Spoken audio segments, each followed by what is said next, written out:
രാവും പകലും ഇല്ലാതെ വെയിലും മഴയൊക്കെ കൊണ്ടുകൊണ്ട് ക്യാമറ മുമ്പിൽ നിന്നിട്ട് ഉണ്ടാക്കിയൊരു വീടാണ്. സ്വപ്നം പോലെ ഒരു വീട് വെച്ചതാ. അതിൽ കിടക്കാൻ പറ്റില്ല. എൻ്റെ മോനും മോളൊക്കെ മോൻ്റെ കുട്ടിയൊക്കെ മോളുടെ കുട്ടിയൊക്കെ അതൊക്കെ ജനിച്ചപ്പോൾ അതിൻ്റെയൊക്കെ കുഞ്ഞിനൊക്കെ ഒന്നും ഓടാൻ പോലും പറ്റിയിട്ടില്ല. അവിടെയൊക്കെ ഷൂട്ടിങ്ങിന് വന്ന ആർട്ടിസ്റ്റുകൾ വന്നാൽ തന്നെ അശോകൻ്റെ വീട്ടിൽ അവിടെ പറയും. അപ്പോൾ ഇങ്ങനെ വരുമ്പോൾ പറഞ്ഞ് ഇല്ലയെന്ന് പറഞ്ഞാൽ ഒളിച്ചിരിക്കും. നമ്മളൊരു വീട് വെച്ചിട്ട് അതിൽ ടൈല് ഭംഗി അത് കേസായി. ആ കേസ് ഇതിൽ പരിഹരിക്കാൻ പറ്റിയിട്ടില്ല എന്ന് പറയുമ്പോൾ ഉണ്ടാകുന്നൊരു വിഷമം 8 വർഷമായിട്ട് അത് ഓർമ്മയിലാണ്. ഈ ദിലീപിനോട് ഒക്കെ ചെയ്തേക്കുന്ന പടങ്ങളിലൊന്നും അങ്ങനെ ഓടിയിട്ടില്ല ഞാൻ. ഇല്ല അല്ല, അവിടെ തന്നെ. കാരണം പഞ്ചാബി ഹൗസ് അങ്ങനെയുള്ള പടങ്ങളൊക്കെ അവിടെ തന്നെയാണ്. വേറെ പടത്തിനൊന്നും ഡേറ്റ് കൊടുത്തില്ല. പക്ഷെ അവൻ്റെ കൂടെ ചെയ്യാൻ നേരത്ത് നമുക്ക് ഭയങ്കര ഒരു മിനിമം ഗ്യാരണ്ടിയാണ്. താടിയുള്ള കൃഷ്ണൻ ആകാൻ പറ്റിയ ഒരു ലോകത്തിലെ ഒരു വ്യക്തി നിങ്ങൾക്ക് മാത്രമേ അശോകൻ ചേട്ടൻ മാത്രമേ താടിയുള്ള കൃഷ്ണൻ പെൺവേഷം കിട്ടിയിട്ടുണ്ട്. താടി വെച്ചുള്ള ശബരിമലയ്ക്ക് പോകുന്ന പോലീസുകാരനാവും. ഇതിലൊക്കെ അധികാരമുള്ള മലയാള സിനിമയിൽ ഒരാൾ മാത്രമല്ല അനീസ് രേഷൻ എന്നുള്ള പേര് തന്നെയാണ്. 9 മക്കൾക്ക് 9 ഓട്ട് പിഞ്ഞാണി ഉണ്ടായിരുന്നു. അച്ഛനും അമ്മക്കും ഉണ്ടായിരുന്നു. ഇത് കേൾക്കുന്നവരിങ്ങനെ പാടിക്കൊണ്ട് നടന്നു. അപ്പോൾ ഒരു സാമ്യമുള്ളൊരു മ്യൂസിക് ആയതുകൊണ്ട് അത് പെട്ടെന്ന് ക്യാച്ച് ചെയ്യും. അത് പാടി എടുക്കും. അപ്പോൾ ഇതെല്ലാം വൈറലാവും. അതൊരു ഉഗ്രം മാജിക്കായിരുന്നു ഫാസിൽ സാർ. സിദ്ദിഖ് പറഞ്ഞിട്ടുണ്ട് ഇവൻ നല്ല ഡയറക്ടറാവും. സിദ്ദിഖ് ആരും അവനോടല്ല പറഞ്ഞത്. സിദ്ദിഖ് നമ്മൾ ഇരിക്കാൻ നേരത്തെ പറയും അവൻ നല്ല ഡയറക്ടർ. അതെനിക്ക് ഭയങ്കര കൗതുകമായിട്ടോ തോന്നിയുണ്ട്. ക്ലൈമാക്സ് എടുക്കുന്ന സമയത്ത് എന്നോട് ചോദിച്ചു, ചേട്ടാ ഒരു സംഭവം ചെയ്യണില്ല, ചെയ്യാമോ? അവൻ എന്താണ് പറ. എങ്ങനെ ചെയ്യാൻ പറ്റും ചേട്ടൻ നോക്ക്. അപ്പൊ ഞാൻ ഒറ്റ ഷോട്ടായിരിക്കും. ഒറ്റ ഷോട്ട് ഇല്ല കട്ട് ഷോട്ടുകളാണ്. പടങ്ങളൊക്കെ കുറഞ്ഞു നോക്കാന്ന് പറയും. അതിനെന്താ കുഴപ്പമെന്താ? ഇപ്പൊ ഞാനൊരു ഡയലോഗ് പറഞ്ഞിട്ട് തെറ്റുന്നു. രണ്ടായിട്ട് ഇങ്ങനെ അത് ഒറ്റ ശ്വാസത്തിൽ അങ്ങോട്ട് പറഞ്ഞത്. നമുക്ക് അതിന്റെ പുറകിൽ ഇരിപ്പുണ്ട് ലാപ്ടോപ്പുമായിട്ട്. രണ്ടാമത്തെ ഷോട്ട് എടുത്ത് രണ്ടാമത് റീടേക്ക് വന്നപ്പോ വീണ്ടും അത് ഒന്ന് തെറ്റി. അപ്പൊ അവിടെ നിന്ന് നമുക്ക് വിളിച്ചു പറഞ്ഞു, അശോക എന്ത് പറ്റി? ഇന്നലെ ഇതിലും വലിയ ഡയലോഗ് അമ്പിളിച്ചേട്ടനൊക്കെ ആയിട്ട് നമ്മൾ കളിക്കാനുള്ള, പിന്നെ എന്ത് പറ്റിയെന്ന് വെച്ചു. നമുക്ക് ഞാൻ ഇങ്ങനെ സംസാരിച്ചിട്ട് ഞാൻ അവിടെ നിന്ന് നടന്നു വരുമ്പോൾ നമുക്ക് നോക്കിയിട്ട് പേരൊക്കെ നീയാണ് ഇതിൻ്റെ അകത്ത് ഹീറോ എന്നൊക്കെ പറഞ്ഞു. താനാ ഇതിൻ്റെ അകത്ത് ഹീറോ. നമസ്കാരം. ഇന്ന് എൻ്റെ അടുത്തുള്ളത്, ഞാൻ എൻ്റെ ജീവിതം തുടങ്ങി കുറേ നാൾ സിനിമാക്കാരെ കാണണമെന്ന് ആഗ്രഹമുണ്ടായിരുന്നു. അങ്ങനെ എൻ്റെ അടുത്ത് ഞാൻ എത്തിപ്പെട്ട ഒരു സിനിമാക്കാരനുണ്ട്. മറ്റാരുമല്ല, അനീസ് രേഷൻ, എൻ്റെ അശോകൻ ചേട്ടൻ. നമസ്കാരം. നമസ്കാരം. ഒരു സിനിമാക്കാരനെ കാണണമെന്ന് അടുത്തിരിക്കണമെന്ന് തുടർന്നൊക്കെ ആഗ്രഹിച്ച് 96 അശോകൻ ചേട്ടനെ കാണുന്നു. ആ പരിചയം ഇന്നും ഇങ്ങനെ കുടുംബ ബന്ധമായിട്ട് പോവുകയാണ്. അത് അന്നേ ഉണ്ട് കുടുംബബന്ധം. അല്ല, ഇന്നും ആ കുടുംബബന്ധം തുടർന്ന് പോവുകയാണ്. അന്ന് തുടങ്ങുന്ന ശരി കുടുംബബന്ധമായിട്ടാണ്. അതെ. അല്ലാതെ നമ്മൾ വ്യക്തിബന്ധമായിട്ടല്ല. അല്ലല്ല. നമ്മൾ കണ്ടു, പരിചയപ്പെട്ടു, അവിടെ വെച്ച് ഞാൻ ഇന്നാളാണെന്ന് പറഞ്ഞു.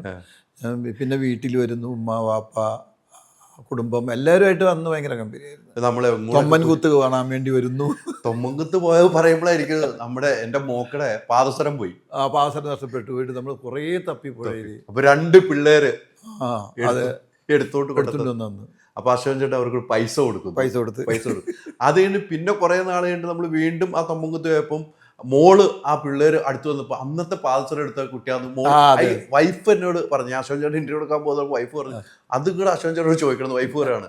പിന്നെ മോള് കണ്ടുപിടിച്ചത് അത് ആലോചിച്ച് വെക്കണം. അങ്ങനെ നമ്മൾ പിന്നെ എവിടെയൊക്കെ പോയിട്ടുണ്ട്, ഒരുപാട് സ്ഥലത്ത് പോയിട്ടുണ്ട്. വാഗമൺ പോയിട്ടുണ്ട്. അപ്പൊ അശോകൻ ചേട്ടന്റെ സുഹൃത്തുക്കൾ ജോസ് ചേട്ടനും ഇവരൊക്കെ ഉണ്ട്. എല്ലാവരും കുടുംബമായിട്ട് നമ്മൾ പോയത്. സുധീർ ആ കുട്ടികളും കുടുംബമായിട്ട് നമ്മളുള്ള ആ ഒരു കുടുംബ ബന്ധമാണ് കേട്ടോ. ഞാനിപ്പോഴും അശോകൻ ചേട്ടൻ എന്ന് പറഞ്ഞിരിക്കുന്നത്. എന്നെ എപ്പോഴും അശോകൻ ചേട്ടൻ വിളിക്കാറുണ്ട്. ഞാൻ വിളിക്കാം, എന്തുണ്ടെങ്കിലും നമ്മൾ സംസാരിക്കാറുണ്ട്. എനിക്കൊരു എന്തെങ്കിലും ആവശ്യമുണ്ടെങ്കിൽ അശോകൻ ചേട്ടനെ വിളിക്കും. അല്ല, ഞാൻ എന്താ വെച്ചാൽ ഇടയ്ക്കിടയ്ക്ക് ഇങ്ങനെ ഓരോരുത്തരെ വിളിക്കും. കാരണം ഞാൻ നേരിട്ട് കാണാൻ പറ്റാത്തവരൊക്കെ ഫോണിൽ കൂടിയാണ് സംസാരിച്ച് അതിങ്ങനെ പുതുക്കിക്കൊണ്ടിരിക്കുന്നതാണ്. അതിപ്പോഴും അതെ. ഒരുപാട് പേരെ വിളിക്കാൻ നേരത്ത് വിളിക്കാൻ തോന്നിയല്ലോ എന്നൊക്കെ പറഞ്ഞിട്ട് അതൊരു രസമാണത്. കാരണം അല്ലെങ്കിൽ അത് നമ്മൾ മറന്നു പോകണതല്ല. തിരക്കിൻ്റെ ഇടയിൽ നമ്മളൊന്ന് വിളിക്കും. തിരക്കാണെങ്കിൽ ഞാൻ വിളിക്കും. ഇത് പറഞ്ഞപ്പോൾ നമ്മൾ തൊമ്മൻകുത്ത് പോയി ഈ കാര്യങ്ങൾ പറഞ്ഞു. ഞാൻ തിരിച്ച് ഇങ്ങോട്ട് വരും, അശോകൻ ചേട്ടൻ്റെ വീട്ടിൽ വരും. ഞാൻ അശോകൻ ചേട്ടൻ്റെ ആദ്യം വീട്ടിൽ കാണുന്ന ചെറിയ വീട്ടിലാണല്ലോ നമ്മൾ, എറണാകുളത്ത് ഷിപ്പുപള്ളിയുടെ ബാക്ക് വശത്ത്. അതാണ് എനിക്ക് അന്ന് ഗൂഗിൾ മാപ്പൊന്നും ഇല്ല. ഗൂഗിൾ മാപ്പൊന്നും ഇല്ലല്ലോ. ആ ഷിപ്പുപള്ളിയുടെ ബാക്കിലുള്ള അവിടെയാണ് വരുന്നത്. അന്ന് തൊട്ട് അമ്മയുമായിട്ട് എനിക്ക് നമ്മുടെ വീട്ടിൽ നിന്ന് വന്നു കഴിഞ്ഞാൽ അശോകൻ ചേട്ടൻ്റെ അമ്മയായിട്ടൊരു ബന്ധം ഉണ്ടായിരുന്നു കേട്ടോ. അതെ അതെ. അമ്മ നന്നായിട്ട് പാചകം ചെയ്യും. നല്ല കുറേ കറികളും ഭക്ഷണങ്ങളൊക്കെ ഉണ്ടാക്കും അമ്മ. അവിടെ വന്ന് എന്തോരം ഭക്ഷണം കഴിച്ചിട്ടുണ്ട്. എത്ര പേര്, നീ മാത്രമല്ല, സിനിമയിൽ എത്രയോ പേര്, IM വിജയൻ അടക്കം, ജോപ്പോളഞ്ചേരി, IM വിജയൻ, അങ്ങനെ കുറേ, രാമൻ വിജയൻ, ഇവരൊക്കെ അവിടെ വന്ന് ഭക്ഷണം കഴിച്ചിട്ടുണ്ട്. ഒരുപാട് ആർട്ടിസ്റ്റുകളും സംവിധായകരൊക്കെ ചമ്മയുടെ നല്ല രസമുള്ള ഭക്ഷണങ്ങളാണ്. എനിക്ക് തോന്നുന്നു ഞാൻ അങ്ങനെ വന്നോടെ എന്താ പറയുക, അത് കഴിഞ്ഞ് ഏതൊക്കെ ഫ്ലാറ്റിൽ മാറുമ്പോൾ വരും. ഞാൻ വന്ന് അവിടെ നിന്നാണ് ഫ്ലാറ്റിലേക്ക് ഞാൻ മാറിയത്. അപ്പോഴനിയനും അവിടെ ഉണ്ടായിരുന്നു. പക്ഷെ എന്നാലും ഇവിടെ എല്ലാവരും ഉണ്ട്, എപ്പോഴും എല്ലാവരും ഫ്ലാറ്റിൽ തന്നെ ഇരിക്കും, എപ്പോഴും ഒത്തുകൂടലാണ്. അതെല്ലാവരും. കാരണം അമ്മ എൻ്റെ കൂടെ വീട്ടിൽ നിന്ന് അവിടെ നിന്ന് പോന്നപ്പോൾ അമ്മയെ ഞാൻ കൊണ്ടുവന്നുള്ളൂ. ഞങ്ങൾക്ക് 9 മക്കൾക്ക് ഓരോ പാത്രമുണ്ട്. അത് ഓടിന്റെ പാത്രമാണ്. ഓട്ട് പിഞ്ഞാണിയാണ്, ഓട്ട് പിഞ്ഞാണി എന്ന് പറയും. ഓടിന്റെ പാത്രമാണ് എല്ലാ മക്കൾക്കും 9.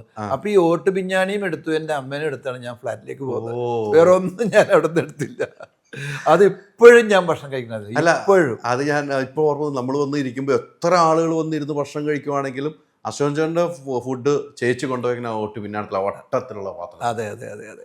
അതിലെല്ലാ കറി ഇട്ട് ഒരുമിച്ചാണ്. അതെ, അതങ്ങനെ കഴിക്കുള്ളൂ. അല്ലേ, അത് അമ്മ പഠിപ്പിച്ച ശീലമാണോ? ഇല്ലില്ല, ഞാൻ 9 മക്കൾക്ക് 9 ഓട്ട് പിഞ്ഞാണി ഉണ്ടായിരുന്നു. അച്ഛനും അമ്മക്കും ഉണ്ടായിരുന്നു. അപ്പൊ അവരൊക്കെ മാറിയപ്പോൾ അവരെ പിഞ്ഞാണികളെ കൊണ്ടുപോയി. അച്ഛൻ മരിച്ചു, അമ്മ മരിച്ചു, അവരൊക്കെ പിഞ്ഞാണികൾ അവിടെ ഉണ്ട്. എന്റെ പിഞ്ഞാണിയും കൊണ്ട് ഞാൻ ഇങ്ങോട്ട് പോകുന്നു. പിഞ്ഞാണി എന്ന് പറഞ്ഞ പാത്രത്തിലാണ് അമ്മേനെ കൊണ്ട് പോരുവായത്. അമ്മ എൻ്റെ വീട്ടിൽ വന്ന് കുറേ കാലം ഉണ്ടായിരുന്നു. പിന്നെ അമ്മ സുഖമില്ലാതായി മരിച്ചു. അതെ, എനിക്ക് തോന്നുന്നുണ്ട് അശോകൻ ചേട്ടൻ്റെ അമ്മയുമായിട്ട് എൻ്റെ ഒരു സ്നേഹം എന്ന് പറയാം. എനിക്ക് അതിലേറ്റവും പ്രധാനം, നമ്മൾ എൻ്റെ കട ഉദ്ഘാടനമാണ് കേട്ടോ 96 അശോകൻ ചേട്ടനിലേക്ക് എത്തുവാണ്. വണ്ണപ്പുറത്ത് 96 എൻ്റെ ഒരു വീഡിയോ ഷോപ്പ് ഉദ്ഘാടനത്തിന് വേണ്ടി അശോകൻ ചേട്ടൻ, അന്ന് നമ്മൾ മരിച്ച സുരേഷ് കൃഷ്ണ മിമിക്രി ആർട്ടിസ്റ്റ്, പാലാ ജോബി, ഇവരൊക്കെ അന്ന് അശോകൻ ചേട്ടൻ്റെ കൂടെ അരീസിലൊക്കെ കളിച്ചിട്ടുള്ള ഒരു ബന്ധമുള്ള. അപ്പോൾ പറഞ്ഞു എന്നോട് അശോകൻ ചേട്ടനെ വിളിക്കാം. ഞാൻ പറഞ്ഞു അശോകൻ ചേട്ടൻ വരും, അനിയത്തിപ്രാവൊക്കെ ഇറങ്ങിയിരിക്കുന്ന സമയമാണ്, ഭയങ്കര തിരക്കാണ്.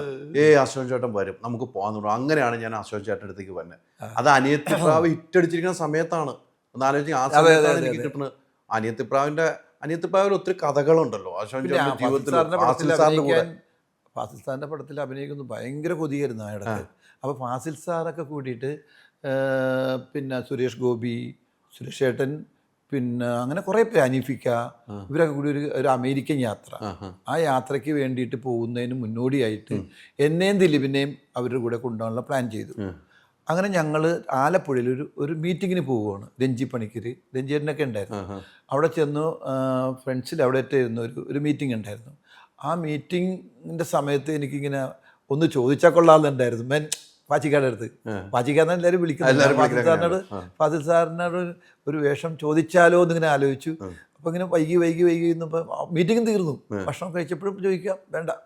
അങ്ങനെ അനീഫിക്കടുത്ത് ചോദിച്ചു, ഞാനൊന്ന് എൻ്റെ കാര്യം ഒന്നും ചോദിച്ചാൽ കുഴപ്പമുണ്ട്, നീ ചോദിക്കടാ, നീ ചോദിക്കുക എന്ന് പറഞ്ഞു. അപ്പോൾ ഞാൻ മടിച്ചത് ചോദിക്കാൻ ചോദിക്കാൻ പറ്റിയില്ല. അങ്ങനെ അവിടുന്ന് പിരിഞ്ഞു. ഞാനും ദിലീപും കൂടി ഇങ്ങനെ ദിലീപിൻ്റെ വണ്ടിക്ക് ഇങ്ങോട്ട് പോകുന്നു. ഇങ്ങനെ ഭയങ്കര വിഷമമായി, ചോദിച്ചാൽ മതിയായിരുന്നു. ചില സമയത്തൊക്കെ ഇങ്ങനെ ചമ്മി നിൽക്കണതിൻ്റെ കുഴപ്പങ്ങളാണ്. ഇങ്ങനെ അത് കഴിഞ്ഞ് ഞാൻ വീട് ചെറിയ വീട്ടിലായിരുന്നു അന്ന്. വരാന്തല ഒരു ചെറിയ സെപ്പറേഷൻ ഇതിലാണ് ഞാൻ കിടന്നുറങ്ങുന്നത്. അവിടെയാണ് ഫോൺ ഇരിക്കുന്നത്, ലാൻഡ് ഫോൺ, മൊബൈലൊന്നും ഇല്ലല്ലോ. അപ്പോൾ ആരാണ് ബെല്ലടിച്ച് ഞാൻ പെട്ടെന്ന് മൊബൈൽ എടുത്തു. ഹലോ എന്ന് പറഞ്ഞപ്പോൾ അശോകനാണോ എന്ന് ചോദിച്ചു. അതെ, ഞാൻ ഫാസിലാണ്. ഞാൻ പറഞ്ഞു ഏത് ഫാസിൽ? അത് ഞാൻ ഡയറക്ടർ ഫാസിൽ. ഇത് കഴിഞ്ഞൊരു ദിവസം എന്നെ സിബി മലയിൽ നിന്നും പറഞ്ഞ് വിളിച്ചിട്ടുണ്ടെന്ന്, കൂട്ടുകാർ കളിയാക്കാൻ വേണ്ടി വെക്ക് എന്ന് പറഞ്ഞു. ഇല്ല, ഞാൻ ഫാസിലാ. അപ്പോൾ എനിക്ക് പെട്ടെന്ന് ഇന്നലെ സംസാരിച്ച ആ ശബ്ദം പോലെ എനിക്ക് തോന്നി. ഞാൻ സാറേ അതെ ഫാസിലാ. അല്ല, ഇവിടെ പലരും വിളിച്ച് കളിയാക്കാറുണ്ട്, അതുകൊണ്ടാണ്, പറ്റിക്കാറുണ്ടെന്ന് പറഞ്ഞു. അല്ലല്ല, ഞാൻ ഫാസിലാണ്. എന്താ വീട്ടിലാണ് അല്ലേ? അപ്പം ഞാനൊരു കാര്യം പറഞ്ഞാൽ ഒന്ന് കേട്ടോളൂ. എനിക്കൊരു ഒരു സബ്ജക്റ്റ് പറഞ്ഞാൽ കൊള്ളാമെന്നുണ്ട്, വരാൻ പറ്റുമെന്ന് ചോദിച്ചു. ഞാനിപ്പോൾ വരാം, ഇപ്പോൾ ഒന്നും വേണ്ട, നാളെയോ മറ്റൊന്ന് എപ്പോഴെങ്കിലും വന്നാൽ മതി എന്ന് പറഞ്ഞു. ഞാനങ്ങനെ പിന്നെ ഇതൊന്ന് ഫാസിൽ സാറിൻ്റെ അടുത്തേക്കൊന്ന് എത്തിയാൽ മതി എന്നായി. കാരണം ഫാസിൽ സാറിൻ്റെ പടത്തിൽ അഭിനയിക്കില്ലേ, അത്ഭുതമല്ലേ എന്നെ സംബന്ധിച്ചിട്ട്, ഭയങ്കര ഗിഫ്റ്റല്ലേ. അവിടെ ഞാൻ സിദ്ദിഖ് ലാലിനെ വിളിച്ചു. രണ്ടുപേരെയും വിളിച്ചിട്ട് ചോദിച്ചു, ഇങ്ങനെ പാച്ചിക്ക വിളിച്ചിട്ടുണ്ടായിരുന്നു, ഫാസിൽ സാർ വിളിച്ചിട്ടുണ്ടായിരുന്നു, ഞാൻ ഇങ്ങനെ കഥ കേൾക്കാനായിട്ട്. ചെന്നു ഉഗ്രം വേഷമായിരിക്കും ചിലപ്പോൾ, കാരണം അവരങ്ങനെ അത്രയും. പിന്നൊരു കാര്യം, അവിടെ ചെന്ന് അഭിപ്രായം ഒന്നും പറയാൻ നിൽക്കരുത്. ഞാനിങ്ങനെ എന്തെങ്കിലുമൊക്കെ അഭിപ്രായം പറയുന്ന ആളാണ്. അപ്പോൾ ഒന്നും അഭിപ്രായം മിണ്ടാതെ എന്ന് കേട്ടിട്ട് ഇങ്ങനെ പോകുന്നു, നന്നാണെങ്കിൽ നന്നാണെന്ന് പറഞ്ഞേക്കാന്ന് പറഞ്ഞു, വേറെ ഒന്നും പറയണ്ട. ഞാൻ അങ്ങനെ ഇവിടുന്ന് എൻ്റെ ഒരു കൂട്ടുകാരനുണ്ട് ജോസ് എന്ന് പറഞ്ഞാൽ, ആ ജോസിനെയും വിളിച്ചുകൊണ്ട് ഞങ്ങൾ എൻ്റെ വണ്ടിക്ക് ഞാൻ അവിടെ ചെന്നു. പാജിക്കട വീട്ടിൽ ചെന്നു, കയറി ചായയൊക്കെ തന്നു, അവിടെ ഇരുന്നു. നമുക്ക് കഥയൊന്ന് കേൾക്കാം പറയാമെന്ന് പറഞ്ഞപ്പോൾ എന്ന് പറഞ്ഞ് പാച്ചിക്കട ബെഡ്റൂമിലാണ് കൊണ്ടുപോയത്. ആദ്യം പോകുമ്പോഴാണ് ബെഡ്റൂമിൽ കൊണ്ടുവരുത്തിയിട്ട്, കാരണം അവിടെ ഇരുന്ന് എച്ചക്കിട്ട് ഞങ്ങളിങ്ങനെ സാറ് കഥ പറഞ്ഞു, ഇതിങ്ങനെയാണ് എന്ന് പറഞ്ഞാൽ അനിയത്തിപ്രാവിൻ്റെ കഥ പറയുകയാണ്. കഥ കേട്ടിട്ട് ഇങ്ങനെ ത്രില്ലടിച്ചിങ്ങനെ കയറി. അപ്പം എനിക്ക് സെൻറ്റിമെൻറ്റ്സ് ഒരു ഇത്തിരി കിട്ടിയാൽ ഞാൻ അപ്പം കരയും. അങ്ങനത്തെ ഒരു സ്വഭാവക്കാരനാണ്. അങ്ങനെ സെൻറ്റിമെൻറ്റ്സിൻ്റെ പോർഷനിലേക്ക് വന്നു കഴിഞ്ഞപ്പോൾ എൻ്റെ കൂടെ ഇരിക്കുന്ന കൂട്ടുകാരൻ ജോസ്, അവൻ കരയാൻ തുടങ്ങി, കണ്ണിൽ നിന്ന് കൊഴിച്ച്. ഞാൻ പമ്പൻ ജോസ് അവൻ കരയാൻ തുടങ്ങി.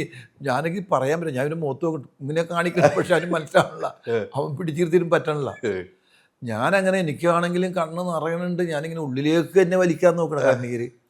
അങ്ങനെ ഫുൾ കഥ ഒരു കണക്കിന് പറഞ്ഞ് കേട്ട് കഴിഞ്ഞപ്പോൾ ഞാൻ എന്നോട് ചോദിച്ചു എങ്ങനെയുണ്ടെന്ന് ചോദിച്ചു. അവന് സൂപ്പറാണ്. ഈ സൂപ്പറാണെന്ന് പറയുമ്പോൾ തന്നെ എൻ്റെ തൊണ്ട ഇടറുന്നുണ്ട്. അനിയത്തിപ്രാവിൻ്റെ കഥ സൂപ്പറാണെന്ന് പറയുമ്പോൾ എൻ്റെ തൊണ്ട ഇടറുന്നുണ്ട്. കാരണം സിദ്ദിഖ് ലാൽ പറഞ്ഞേക്ക് ഒന്നും പറയരുത്. അങ്ങനെ ഞാൻ നേരെ പാച്ചിക്ക് പറഞ്ഞ്, സാറ് പറഞ്ഞ് എന്നോട് പാട്ട് കേൾക്കാമെന്ന് പറഞ്ഞു. ഞാൻ കേൾക്കാം എന്ന് പറഞ്ഞു. അപ്പോൾ കുറച്ചും കൂടി ഫ്രീഡമായി. ഇത്രയും കേട്ട് ഇത്രയും സംസാരിച്ചിരിക്കാമല്ലോ. കുറേ നേരം സംസാരിച്ചു. അത് കഴിഞ്ഞിട്ട് അങ്ങനെ ഇരുന്ന് കഴിഞ്ഞപ്പോൾ പാട്ട് കേൾക്കാമെന്ന് പറഞ്ഞു. ഞങ്ങൾ നേരെ ടെറസിൻ്റെ മുകളിൽ അവിടെ ഒരു ഇതുണ്ട്, ഒരു ചേമ്പ് പോലെയുണ്ട്, അവിടെയാണ് സെറ്റൊക്കെ വെച്ചേക്കാം. അങ്ങനെ അവിടെ ചെന്ന് സാറ് പാട്ട് പ്ലേ ചെയ്തു. ചെയ്തപ്പോൾ അനിയത്തിപ്രാവിന് പ്രിയനീവൻ നൽകും ഈ പാട്ടാണ് ആദ്യം ഇട്ടത്. അതിങ്ങനെ കേട്ട് നല്ല രസമുണ്ടായിരുന്നു ആ പാട്ട്. അത് കഴിഞ്ഞപ്പോൾ എന്നോട് പറഞ്ഞ് എങ്ങനെയുണ്ടെന്ന് വെച്ച്. അപ്പം ഞാൻ പറഞ്ഞു ഇത് കുയിലിനെ തേടി അതിൻ്റെ ഒരു സാമ്യം ഉണ്ടെന്ന്. അതാണ് നമുക്ക് വേണ്ടത്.